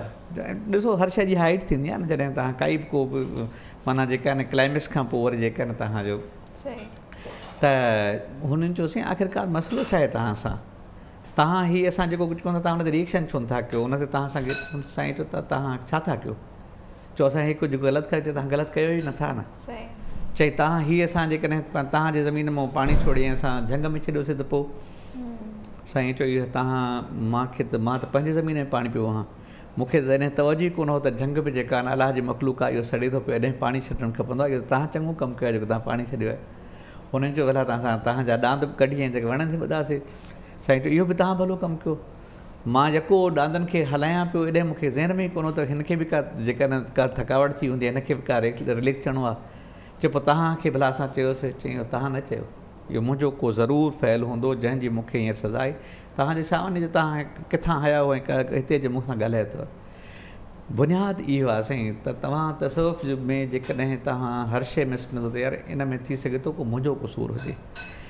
लिहाज़ा तव्हां जॾहिं बर्दाश्त कंदो इहो सम्झी करे त यार थी सघे थो त जेका आहिनि अॻिले सां मां तव्हांखे हिकिड़ो मिसाल ॿियो ॿुधायां जेका साईं हिकिड़ो अज़ीम मिसाल ॿुधायां हिकिड़ो माण्हू आहे इमाम हसन इस्लाम जन जे दरबार में इमाम हसन इस्लाम जन हवेली जे ॿाहिरां वेठा अचे ऐं बदकलामी करणु शुरू कयईं इमाम हसन इस्लाम जन हुनखे ॾिठो चयईं तव्हांखे बुख लॻी आहे हुन चयो अची वियो त मां मानी खणी अचां तव्हांजे लाइ हुन चयो साईं मां त तव्हांखे आज़माए पियो त तव्हां इन सिचुएशन में छा था रिएक्ट कयो जेका त हिकिड़ी शइ जेका बर्दाश्त आहे न साईं उहा तसवुफ़ में इहो हिकिड़ो जेकॾहिं तसवुफ़ जो जेके बि खूबियूं उन में हिकिड़ी अहम तरीन खूबी इहा बि आहे क़ुर त फरमाए थो त वक़ूलु लिनास हुस्ना माण्हुनि सां सुहिणो ॻाल्हायो पोइ जेकॾहिं असां माण्हुनि सां नथा ॻाल्हायूं जेकॾहिं त जेका न इहो असांखे सोचणु खपंदो आहे इहो ओवरऑल सॼे मुआशिरे जो फ़र्ज़ु आहे मां ॿ टे दफ़ा मिसाल मां तव्हां जेकॾहिं कंहिं अंग्रेज़नि जे मुल्क में वञो था सुबुह सां मार्केट में वञो था तव्हांखे को गोरो थो मिले गोरी थी मिले तव्हांखे हीअं ॾिसी हेलो हाय था कनि जेका पाण सुबुह जो भाॼी वठणु था वञूं त हिक ॿिए ते सीटिया था वञूं मोटरसाइकिल कंहिंखे लॻी वई त उहो हमरा उते शुरू थी वियो इन ॻाल्हि ते सोचणो पवंदो आहे इन ॻाल्हि ते ॾिसो न इन ॻाल्हि ते तॾहिं सोचणो पवंदो जॾहिं असां लतीफ़ खे पढ़ंदासीं जॾहिं तव्हां सचल साईं खे पढ़ंदासीं जीअं वेठाई साईं चवंदा हू चवई तूं मचो वातम वराए अॻ अगराई जो करे खता सो खाए पांध में पाए वियो कीने वारो की न की हाणे जॾहिं इहे शयूं तव्हां चवंदो त वाक़ई यार लतीफ़ साईं त हे फरमायो आहे उहो त जेका क़ुर पाक जी जेका तर्जमानी जेका चवंदा आहिनि त बाबा जे तो बैत भाई साया तूं ऐं ईअं त कोन्ह चवंदा आहिनि जेका या उअं ई त पाण उनजो भिटाई साईं पाण फरमाया आहिनि जेका त असांखे हिकिड़ी पॉइंट ते बीहणो पवंदो ऐं असांखे फॉलो करिणो पवंदो चलो हर इंसान जो पंहिंजो ॾिसो न पंहिंजो कॉल फेल आहे हर स्कूल ऑफ थॉट बि पंहिंजो हर कंहिंजी पंहिंजी मर्ज़ी आहे जंहिंखे जेको वणे सो करे इहो हुनजो बुनियादी फंडामेंटल राइट आहे पर घटि घटि भला इन तसवुफ़ जे हिकिड़े उसूल ते त हलूं त अदम बर्दाश्त त कजे जेका आहे सो त घटि में इन हिकिड़े उसूल सां ख़बर अथव साईं मुआसिरे जा 70% मसइला हल थी वेंदा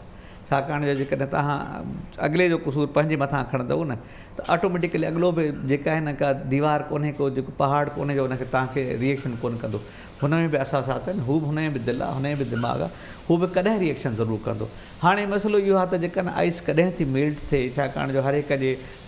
जो मैदो पंहिंजो हूंदो आहे को 2 टेबलेट ते टेबलेट्स ते कंहिंखे जुलाब अची वेंदो आहे कंहिंखे 10 टेबलेट्स खां पोइ जुलाब ईंदो आहे त इहो जेका आहे न इहो हुनजे मादे ते आहे पर इंसानु आहे उहो बर्दाश्त करे थो ऐं मां बार बार हिकिड़ो मिसाल ॾिना त इब्न सीना जन खां जॾहिं पुछनि जेका साईं त तव्हां छा दरियाफ़्त कयो हिकमत में चओ त मां हर मर्द जी दवा दरियाफ़्त कई त चयोसीं तव्हां जेका आहे पंहिंजो उहा कहिड़ी दवा हुन चयो उहा दवा मुहबत आहे हुन जो पोइ जेकॾहिं कंहिं मर्द ते असरु न करे हुन चयो ज़रूरु असरु कंदी थोरो डोज़ वधायो सो जेका आहे सिंध में एतिरियूं दरगाहूं आहिनि हर साल मेला बि लॻनि था अहिड़ा सेशन्स थियणु घुरिजनि दरगाहुनि ते जॾहिं मजमूओ इकठो थिए थो हिकिड़े हंधि वेहे थो जमा थिए थो त इन तसौफ़ जे ज़रिए बर्दाश्त जी क़ुवत पैदा करण जे ज़रिए असां पंहिंजो जेको बिगड़जंदड़ मुआशी सेटअप आहे उनखे संभाले सघूं था काफ़ी ॾिसो इहे मेला थींदा था रहनि साईं इहे गॾिजाणियूं थींदियूं थियूं इहे मलाखड़ा थींदा था रहनि इहे इज्तिमा थींदा था रहनि सुवालु इहो थो पैदा थिए त हिकु त असांखे उन्हनि जी स्पिरिट मां कुझु सिखणु खपंदो आहे ॿियो त उते माहौल इहो पैदा करणु खपंदो आहे हाणे 2-3 सालनि खां वठी हिन साल कोविड जे करे असां कोन कयोसीं 2020 में हिकिड़ो सूफ़ी मेलो असां करियूं सिंध सूफ़ी मेलो मीर अक्सम सिंध सूफ़ी मेलो जेका आहे न हैदराबाद में करियूं पिया यकीन को हज़ारे माण्हू अचनि था पिया ऐं उन में जेका आहे न 8 स्टेजिस हूंदियूं आहिनि किथे मौलाना रूमी जो रक्स दरवेश हलंदो आहे त किथे जेका न सचल साईं जो कलाम हूंदो आहे किथे लाल साईं धमाल हलंदी आहे किथे लतीफ़ साईं जी वाई हलंदी आहे किथे बदिल साईं जो कलाम हलंदो आहे किथे सुल्तान बाहू साईं जो जेका न कलाम हलंदो आहे जेका आहे न सराइकी अच्छा ऐं उनखां पोइ असां राति जो उते थिएटर्स कंदा आहियूं हालांकि मुंहिंजे ज़हन में ख़ुदि इहो कोन हो त थिएटर्स सां माण्हू सिखनि था पर बिलीव कयो जॾहिं तव्हां जॾहिं जेका आहे न पंहिंजो सूरत राय ॾिया थिएटर जेकॾहिं थियो माण्हू हैरान रहिजी विया छो त ऐं इहे असांजा ई पंहिंजा ई आर्टिस्ट आहिनि जेके उनखे कंदा ऐं एॾो कमाल जो था कनि ऐं एतिरो उनजो स्पिरिट आहे जो माण्हू रोअनि था माण्हू जॾहिं जेका न यकीन कयो तव्हां उनखे खणी वञनि था उनजे रिपीटेशन ऑफ थॉट में ऐं उनजे फैंटेसीज़ में ॾींहंनि जा ॾींहं रहनि था पिया त ज़रूरत इन्हनि शयुनि जी आहे त तव्हां जेका न मतिलबु इंडक्टिनेट कयो माण्हुनि खे इन शयुनि ते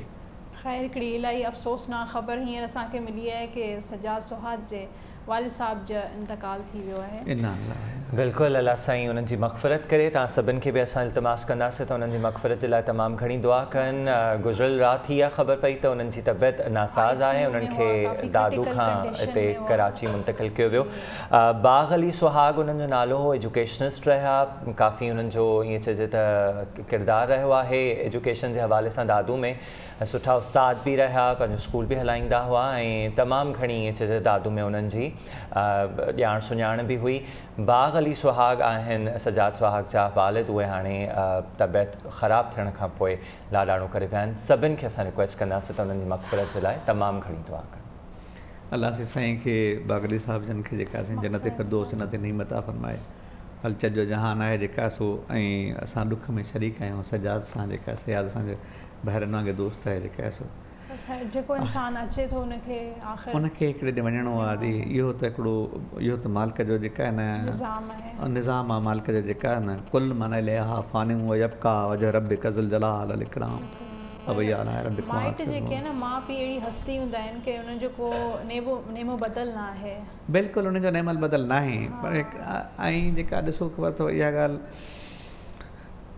मालिक हिकिड़ो सिस्टम रखियो आहे अहिड़ो साइकिल रखियो आहे लाइफ में जो इंसान जॾहिं जे मथां जॾहिं तकलीफ़ थी अचे उनजी कैफ़ियत मटी थी वञे वरी हिकिड़ो वक़्तु थो अचे जो उहो उनजे जो उनजो उहो ग़म विसरी था वञे मालिक उनखे वरी जेका आहे हिकिड़े अहिड़े जाइ ते पहुचाए थो पियो जेका आहे न जो वरी नई ज़िंदगी जेको बि दुनिया में हली थो वञे पर दुनिया त उहा ई रफ़्तार सां हले थी बिल्कुलु सही था चओ बिल्कुलु सही था चओ ऐं जेका न बहरहाल वालदेन जो कोई नेमल बदल न आहे हिन में त को शक न आहे जेका आहे तव्हां कोई साईं लाल जो को कलाम ॿुधायो पे हा बिल्कुलु जेको तव्हांखे यादि हुजे मां लाल सिंह जो कलाम अक्सर जेका हिकिड़ो ई कलाम जुंगारींदो आहियां, छाकाणि जो न पंहिंजो मूंखे ॾाढो वणंदो आहे सची ॻाल्हि इहा आहे। पोइ मां आहे फारसी में, मतिलबु फारसी में चई पोइ तव्हांखे पोइ उनजो सिंधी कोशिश कंदासीं थोरो सम्झण जी, तव्हां फारसी में तव्हां न सम्झो त पोइ तव्हांखे सिंधी में सम्झाईंदासीं इंशाल्लाह। इश्क़े दोस्त हर साथ दरूने नार में रक़्सम, इश्क़े दोस्त हर साथ दरूनी नार में रक़्सम, गहे बर खार में गलतम, गहे बर खार में, गहे बर खाक में गलतम, गहे बर खाक में गलतम, इश्क़े दोस्त हर साथ दरूने नार में रक़्सम, गहे बर खार में रक़्सम, गहे बर खार में गलतम, इश्क़े दोस्त हर साथ दरूने नार में रक़्सम, बियाए मुतरबो साकी समाए ज़ौक़ रादर दे, बियाए मुतरबो साकी समाए ज़ौक़ रादर दे, के मनज़ शादिये वसलिश कलंदर वार में रक़्सम, के मनज़ शादिये वसलिश कलंदर वार में रक़्सम, मेरा मखलूक में गोयत चंदा गदा चिंदाउच में रक़्से, बदिलदारैन इसरारे अज़ा इसरार में रक़्सम, बदिलदारैन इसरारे अज़ा इसरार में रक़्सम, गहे बर खाक में गलतम, गहे बर खार में रक़्सम, इश्क़े दोस्त हर साथ दरोने नार में रक़्सम, तुआ कातिल के अज़ बहरे तमाशा खून मेरे जी, तुआ कातिल के अज़ बहरे तमाशा खून मेरे जी, मना बिस्मिल के ज़ेरे खंजरे खूंखार में रक़्सम, मनम उस्मान मरवंदी कि यारे ख्वाजा मंसूरम, मनम उस्मान मरवंदी कि यारे ख्वाजा मंसूरम, मलामत में कुनंत खल के मन बरदार में रक़्सम, मलामत में कुनंत खल के मन बरदार में रक़्सम, गहे बर खाक में गलतम, गहे बर खार में रक़्सम, इश्क़े दोस्त हर साथ दरोने नार में रक़्सम। दोस्त जे इश्क़ में मां बाहि जे विच में रक़्स थो कयां पियो जेका सो, पोइ कॾहिं मां कंडनि जे मथां रक़्स थो कयां पियो, कॾहिं मां खाक में गलत थी लथपथ थी करे रक़्स थो कयां पियो। ऐं मीरासी फ़क़ीर वञो सॼी दुनिया में वञे दौलत ते वञे हुकु ॿुधाए त मूंखे इश्क़ थी वियो आहे, ऐं उन जे इश्क़ जे यार जे विसाल में मां रक़्स थो कयां पियो जेका सो। मूंखां मख़लूक पुछे मियां मेरा मख़लूक में गोयत गदा चिंदा की मीर, मूंखां मख़लूक पुछे थी अलाह जा माण्हू मूंखां पुछनि था त फ़क़ीर तव्हां रक़्स छो था कयो, मुंहिंजे दिलि हिकिड़ो इसरार ॾिठो आहे, हिकिड़ो राज़ ॾिठो आहे, उन राज़ खे ॾिसी करे ऐं पोइ मां रक़्स थो कयां पियो जेका सो। ऐं तूं त उहो क़ातिल आहीं जो मूंखे तमाशे जे लाइ क़तलु थो करे, पर मां उहो मक़तूल आहियां जो अधु कुठल आहियां, पोइ बि मां तुंहिंजे इश्क़ में रक़्स थो पियो कयां। मनम उस्मान मरवंदी आहियां, मनम उस्मान मरवंदी की यारे ख्वाजा मंसूरम, मां उस्मान मरवंदी आहियां ऐं मुंहिंजो यार जेका आहे मंसूर आहे, मंसूर हलात आहे जेका सो। असांखे मलामत कुझु न कंदी आहे, छाकाणि जो असां फासूलीअ जे तख़्ते ते बि रक़्स बीठा कंदा आहियूं, कलंदर त फरमायोसीं जेका सो। तॾहिं असां ख़बर अथव असां पंहिंजे हर एक्टिविटी जो नालो ई मीर रक़्सम रखी छॾियो आहे। हा, असां उहो जेको मां ॿुधायांव तव्हांखे सूफ़ी मेलो जेको आहे, सूफ़ी मेले जो नालो असां रखियोसीं मीर रक़्सम सूफ़ी सिंध सूफ़ी मेलो जेका आहे न, त उहो मीर रक़्सम असांजो जेका न ख़्यालु सदाईं जेका आहे न धमाल में थो रहे पियो जेका आहे जेका। अॼुकल्ह जी जेका जनरेशन आहे उन में इहो सूफ़ीज़म कुझु घटि ॾिसण में नथो अचे। इहे वेब्स आहिनि, ॾिसो ख़बर अथव घटि वधि का शइ न हूंदी आहे, जेको जेका न ॾुखियूं जान बड़नि तां भंडण न थिए, पिटण वारियूं पधरियूं ॻाढ़ा गल सननि, ॿियूं हऊं ई हथ हणनि रोअंदियूं रोअण वारियूं, त ही बेटा साईं जॾहिं तव्हांखे इश्क़ हूंदो त उहो ऑटोमेटिक निकिरींदो, न हूंदो त अलाह ॾे। उहो जेका आहिनि उहा ज़ाल फज़ुल्लाह योती मयशा या अलाह जी जो फज़ल आहे जंहिंखे वणेसि तंहिंखे अता करे। इन में जेका आहिनि ॾिसो घटिजण ऐं वधण जी अॼु ॻाल्हि ई कान्हे का। हिकिड़ो असां वैसे हिकिड़ो तव्हां गर्ज़ कयां इहो त हिकिड़ो रवैयो आहे न, इहो हिकिड़ो रिलीजन आहे जेका तसव्वुफ़ को रिलीजन न आहे जेका आहे। रिलीजन त इस्लाम आहे, रिलीजन त जेका आहे न या जेके दुनिया जा ॿिया मज़हब आहिनि जेके माण्हू जेके फॉलो था कनि उहे पंहिंजे मज़हब में रहंदे सूफ़ी था थिए। हिंदू पंहिंजे मज़हब में रहंदे सूफ़ी थो थिए, ईसाई यहूदी पंहिंजे मज़हब में रहंदे सूफ़ी थो थिए पियो। जेका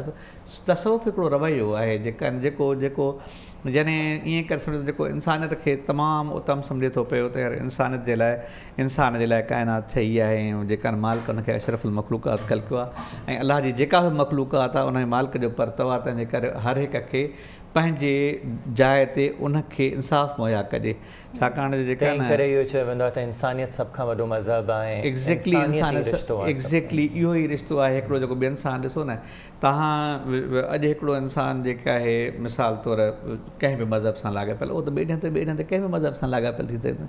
त उहो जेका आहे न उनजो यानी जेका आहे न पोइ उनखे तव्हां जेकॾहिं कल्ह ते हिकिड़ो ॿिए मज़हब जो आहे अॼु ते जेकॾहिं को मुस्लमान थो थिए त तव्हां हुनखे लाइक कंदो त तव्हांखे हुन एज़ ए इंसान ई लाइक कयो हुन में जेका न थी सघे थो त हुन में जेका सो मालिक उहा रंज़ अॻे ई रखी हुजे जेका इहा त का ॻाल्हि ई कान्हे का जेका न सो इहो जेका न हा अलबत्ता हिकिड़ी ॻाल्हि आहे कुझु हा वॾा जीअं ॿारनि खे विहारे न अरे ॾिसो मुंहिंजो ज़ाती ख़्यालु इहो आहे त सिंध में त जेका न तसव्वुफ़ जेका न सिंधी माण्हू जे हूअं ई रगुनि में वेठल आहे। इहो तव्हांखे ॿुधायां सिंधी माण्हू विराए गिराए कुझु बि तव्हां कयोसि तव्हां हुई नॉन वायलेंट आहे, एतिरो वायलेंस न अथसि। हाणे थोरो ई जेका न ज़माने जूं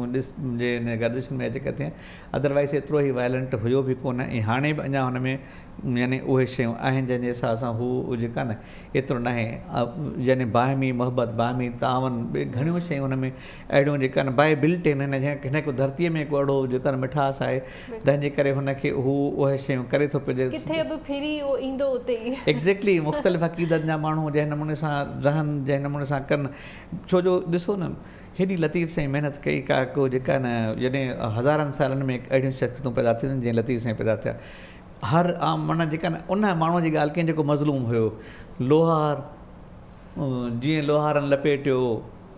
कड़ो मंड कड़े जीअं लोहारनि लपेटियो मुंहिंजो जीअ जड़े सुपेरनि सोगो कयो। हाणे लोहार खे उते वञी बीहारियईं त जेका न मां बि उन ई फॉल पैटर्न ते हलंदो आहियां जीअं जीअं लोहार कमु कंदा आहिनि जेका ऐं मुंहिंजे सुपेरनि उहो कमु कयो जीअं लोहारनि कयो आहे जेका हलो हलो कोरियूं नाज़ुक जिन जो नींहुं गंढियुनि सारो ॾींहुं छिनण मूं न सिखिया। कोरियुनि खे माण्हू चवंदा यार हीउ अहिड़ो धंधो कोन्हे हीउ त छड़ो कपिड़ो था ठाहिनि भिटाई साईं चओ त इन्हनि खे ॾिसो सही त इन जो त नाज़ुक नींहुं आहे जेका न गंढियुनि सारो ॾींहुं त यानी भिटाई उहो हुनखे उन जाइ ते आंदो जेको जेका जॾहिं तव्हां वाला इस्लाम जॾहिं आख़िरी वसियत कनि पिया पंहिंजे शहज़ादनि खे त इहो पिया फरमाइनि त जेका न मज़लूम सां हिमायती रहिजो ऐं ज़ालिम जे जेका न सां मुखालिफ़ रहिजो ज़ालिम जे सां मुहाॾो अटकाईंदा रहिजो। त हीअ सिंधी माण्हू जी इहा नफ़्सियात आहे कुदरतनि जेका न हू मज़लूम जो हिमायती हूंदो आहे ऐं ज़ालिम जो जेका न मुखालिफ़ हूंदो आहे। पोइ हाणे एका दुका ख़बर अथव उहो पियो थिए थो जेका न इंसानु आहे न हुन में त हर क़िस्म जी जेका न जिबलत आहे न जेका पर ज़ाहिरी ॻाल्हि आहे ईअं चइजे त नॉन लोकल्स जे अचण जे करे बि कुझु असां वटि मुआशरती बिगाड़ पैदा थियो आहे। तव्हां एतिरनि सुठियुनि पोस्टनि ते रहियो माशाल्लाह ब्यूरोक्रेट्स त हमेशह सां ॾिठा आहिनि त उहे थोरा अकड़ियल हूंदा। तव्हां जीअं चयो त मां प्रोटोकॉल न वठंदो हुयुमि पर ॿिया त प्रोटोकॉल वठंदा आहिनि ऐं प्रोटोकॉल खां सवाइ उहे कंहिंसां ॻाल्हाईंदा बि कोन आहिनि। तव्हांजा जेके ज़ाइगला तव्हांजी ई डेज़िनेशन जे लेवल जा माण्हू आहिनि ब्यूरोक्रेट्स आहिनि उहे तव्हां ते कीअं फीडबैक ॾींदा आहिनि? हू छा चवंदा आहिनि त मुनव्वर साहब तव्हां इहे मतिलबु एतिरा इंसान दोस्त डाउन टू अर्थ एतिरा नफ़ासत तव्हां पंहिंजे हिन मिज़ाज में आंदी आहे त छा फीडबैक हूंदो आहे? उहो तव्हांजे हिन खे तमामु पॉज़िटिवली वठंदा आहिनि ऐं चवंदा आहिनि त बसि इहो सभु कुझु पंहिंजे हथ ताईं रखो था? ख़बर अथव साईं पंहिंजो पहिरीं ॻाल्हि इहा आहे त तव्हां इहा शइ जेका शइ तव्हां में जेका आहे न उहा फीडबैक वठण जे लाइ जीअं हुनखे ज़रूरत कान्हे। बिल्कुलु पहिरियों अर्ज़ु तव्हांखे कंहिंजे कान हुन बावजूद बि माण्हू त फीडबैक ॾींदा हूंदा न डिस्कस त बिल्कुलु कंदा हूंदा तव्हांखे? हिकिड़ो हुन ते मूंखे हिकिड़ो जेका न माना नंढो लतीफ़ो ॿुधायो जॾहिं हीउ डेवल्यूशन प्लान आयो त पहिरियों असां जेका न इहो नवां जे टाइम में AC हुयासीं मुख़्तियारकार थियासीं डायरेक्टर AC थियासीं नवां में त 2001 में मुशरफ़ी प्लान आणे छॾियो डिवल्यूशन प्लान। हाणे जेके असिस्टेंट कमिश्नर हुया उहे थिया DDO ऐं सभई DDO थिया माना जेका न जेको बि एजुकेशन जो बि DDO हो रेवेन्यू जो बि DDO हो त हेल्थ जो बि DDO हो त सभई DDO हो। त मां हिकिड़े हमराह खे मां चयो यार ईअं मां हुनखे बाइदो मां चयोमांसि उहो सिस्टम चेंज थी वियो त त मूंखे चई तो ते कहिड़ो फ़र्क़ु थो पए जेकॾहिं सिस्टम चेंज थियो आहे कंहिं ॿिए दोस्त जो नालो खणी चए फलाणे जो फ़र्क़ु पए न जेको माण्हूअ खे जेका न हर ॻाल्हि जेका आहे बदर ते चवंदो हुन सां माण्हू रूबरू बि न मिलंदो चए तोखे त तॾहिं बि जॾहिं तूं AC हूंदे तॾहिं बि माण्हू जे घर ते घिटियूं ॾेईंदा तूं ॿाहिरि पाण निकिरे तो ते कहिड़ो सो इहो हिकिड़ो जेका न साईं आहे पर हिकिड़ो अर्ज़ु कयां न साईं ॾिसो असां हीअ त तव्हां हिकिड़ी ॻाल्हि था कयो साईं ॾिसो मां अर्ज़ु कयां तव्हांखे असां में एॾियूं ख़राबियूं एॾियूं ख़ाबियूं हूंदियूं जेके तव्हां कॾहिं माण्हू खां पुछंदो त उहो पोइ असां ॿुधाइण जहिड़ा ई न रहंदासीं सची ॻाल्हि तव्हांखे ॿुधायां हिकिड़ो तव्हांखे ऐं ॿियो त ख़बर अथव ॾिसो इंसान जो राब्तो हिक ॿिए सां जेको रहे थो न उहो मोहबत जो राब्तो बि आहे मफ़ाद जो राब्तो बि आहे तव्हां जेसीं ताईं कंहिंजा इंट्रस्ट सर्व कंदा रहंदव न तेसि ताईं तव्हां खां भलो माण्हू कोई न आहे जॾहिं तव्हां कंहिंजा इंट्रस्ट सर्व करणु छॾे ॾींदा न त पोइ तव्हां माण्हू जे लाइ भला न आहियो चता तव्हां केॾा भला हुजे जेका असां हिकिड़ो मां ॿियो मिसाल ॾींदो आहियां मां चवंदा हिकिड़े दफ़े मां वेठे सोचियो पियो थो यार को चङो कमु बि कयो ज़िंदगी में त ईअं वेठे वेठे ईअं माना ॿ टे ईअं मूंखे ॻाल्हि यादि आहे फलाणो कमु बि मां चङो ई कयो फलाणो कमु बि चङो कयो हिकिड़ी इहा बि ॻाल्हि यादि आई त हिकिड़ो माण्हू मुंहिंजे ज़हन में अचे मां चयो इन माण्हू सां मां ॾाढो सुठो हलियो आहियां जेका सो त ॿिए ॾींहं ते कुदरत उहो माण्हू अची मां ॾिसी हुजां कश्मीर में त उहो मूं वटि आयो जो त हुन मूंखां कुझु ख़ैरात वरिती मां हुनखे जेका ॼण ॾिनीमांसि त हाणे उहो ई माण्हू जंहिं लाइ मां चवां हिन सां भलो हलियो हीअ मुंहिंजी तारीफ़ कंदो हूंदो त हुनखे मां ॾिनोमांसि त उहो सदाईं थोरो जॾहिं कंदो हो त एतिरा कंदो इहे न हेतिरा जेका त मां हुनखे ॾेई करे मां चयोमांसि यार हाणे ॾिसो मां चयोमांसि हाणे वधीक न घुरिजो हाणे जेका न जेका त मूंखे ॾिसी चए मूंखे चए न साईं मां थो तव्हां खां घुरां मां चयो छो चए अॻे दफ़े मां तुंहिंजूं अखियूं ॾिठियूं न जेका मां अड़े चए मां घरवारी खे चयो मूंखे घरवारी चयो साईं खे वठी आई पैसा मां चयो न अॼु हुनजूं अखियूं अहिड़ियूं ख़राबु हुयूं मां चयो अड़े बेटा मां त पंहिंजे हिसाब सां कयां पियो हिन सां चङो हलंदो आहे उहो बि मुंहिंजे ख़िलाफ़ु लॻो तव्हां वारी ॻाल्हि जेसीं ताईं तव्हां माण्हुनि जे कमु ईंदा रहो था तव्हांखे अजर त मिले थो पर पोइ जॾहिं तव्हां माण्हुनि जे कमु अचणु छॾे था ॾियो कंहिं न कंहिं वजह सां त माण्हू पंहिंजो साईं ॿियो हिकिड़ो नंढो तव्हांखे हिन में अर्ज़ु कयां तकिड़ो जेका आहे न इन में ॾिसो जेका आहे न तव्हां जेकॾहिं माण्हुनि सां कमु इन जे कारण था अचो न त माण्हू मुंहिंजी तारीफ़ कनि त इहा तव्हां वॾी ग़लती था कयो मां तव्हांखे अर्ज़ु कयां छाकाणि जो क़ुर में फरमायल हल जज़ा अल एहसान अल एहसान एहसान खां सवाइ एहसान जो ॿियो बदिलो कोन्हे को न एहसान जो बदिलो एहसान ई आहे मौला अली इस्लाम फरमायो जंहिं माण्हू ते तव्हां एहसान कयो था हुनजे शर खां ॾिजो जेका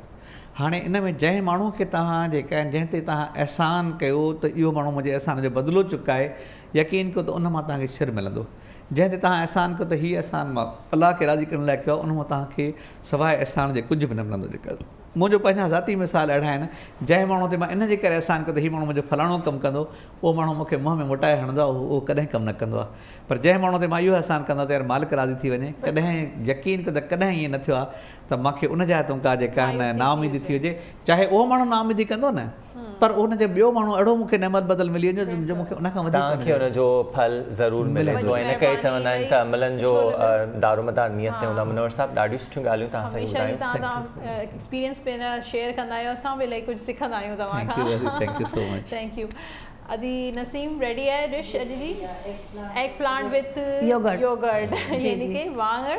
दही सां गॾु ॾही वारा वाङण काफ़ी यमी था लॻनि अॻियां मथां तव्हां लॻे थो हिन जो तड़को शड़को हयो आहे इहा बसि हाणे मूंखे यादि अची वियो असां प्रोग्राम खां पोइ अदी नसीम सां ज़रूरु हिन ते बहस कंदासीं असां बाक़ाइदा गूगल कंदासीं ऐं इहा डिश इराक ईरान में ॾाढी पॉपुलर आहे ऐं इनखे न चांवरनि सां खाइजे न ज़बरदस्त मज़ो ईंदो मूंखे अॼु ॿुधायो त नाश्तो त न करे अचां तव्हां बिल्कुलु नाश्तो तव्हां हिते असां सां ई कयो ऐं असां पंहिंजे नाज़रीन खे चवंदासीं ख़ुदा हाफ़िज़ सुभाणे वरी मुलाक़ात कंदासीं पंहिंजो इलाही सारो ख़्यालु रखिजो अल्लाह हाफ़िज़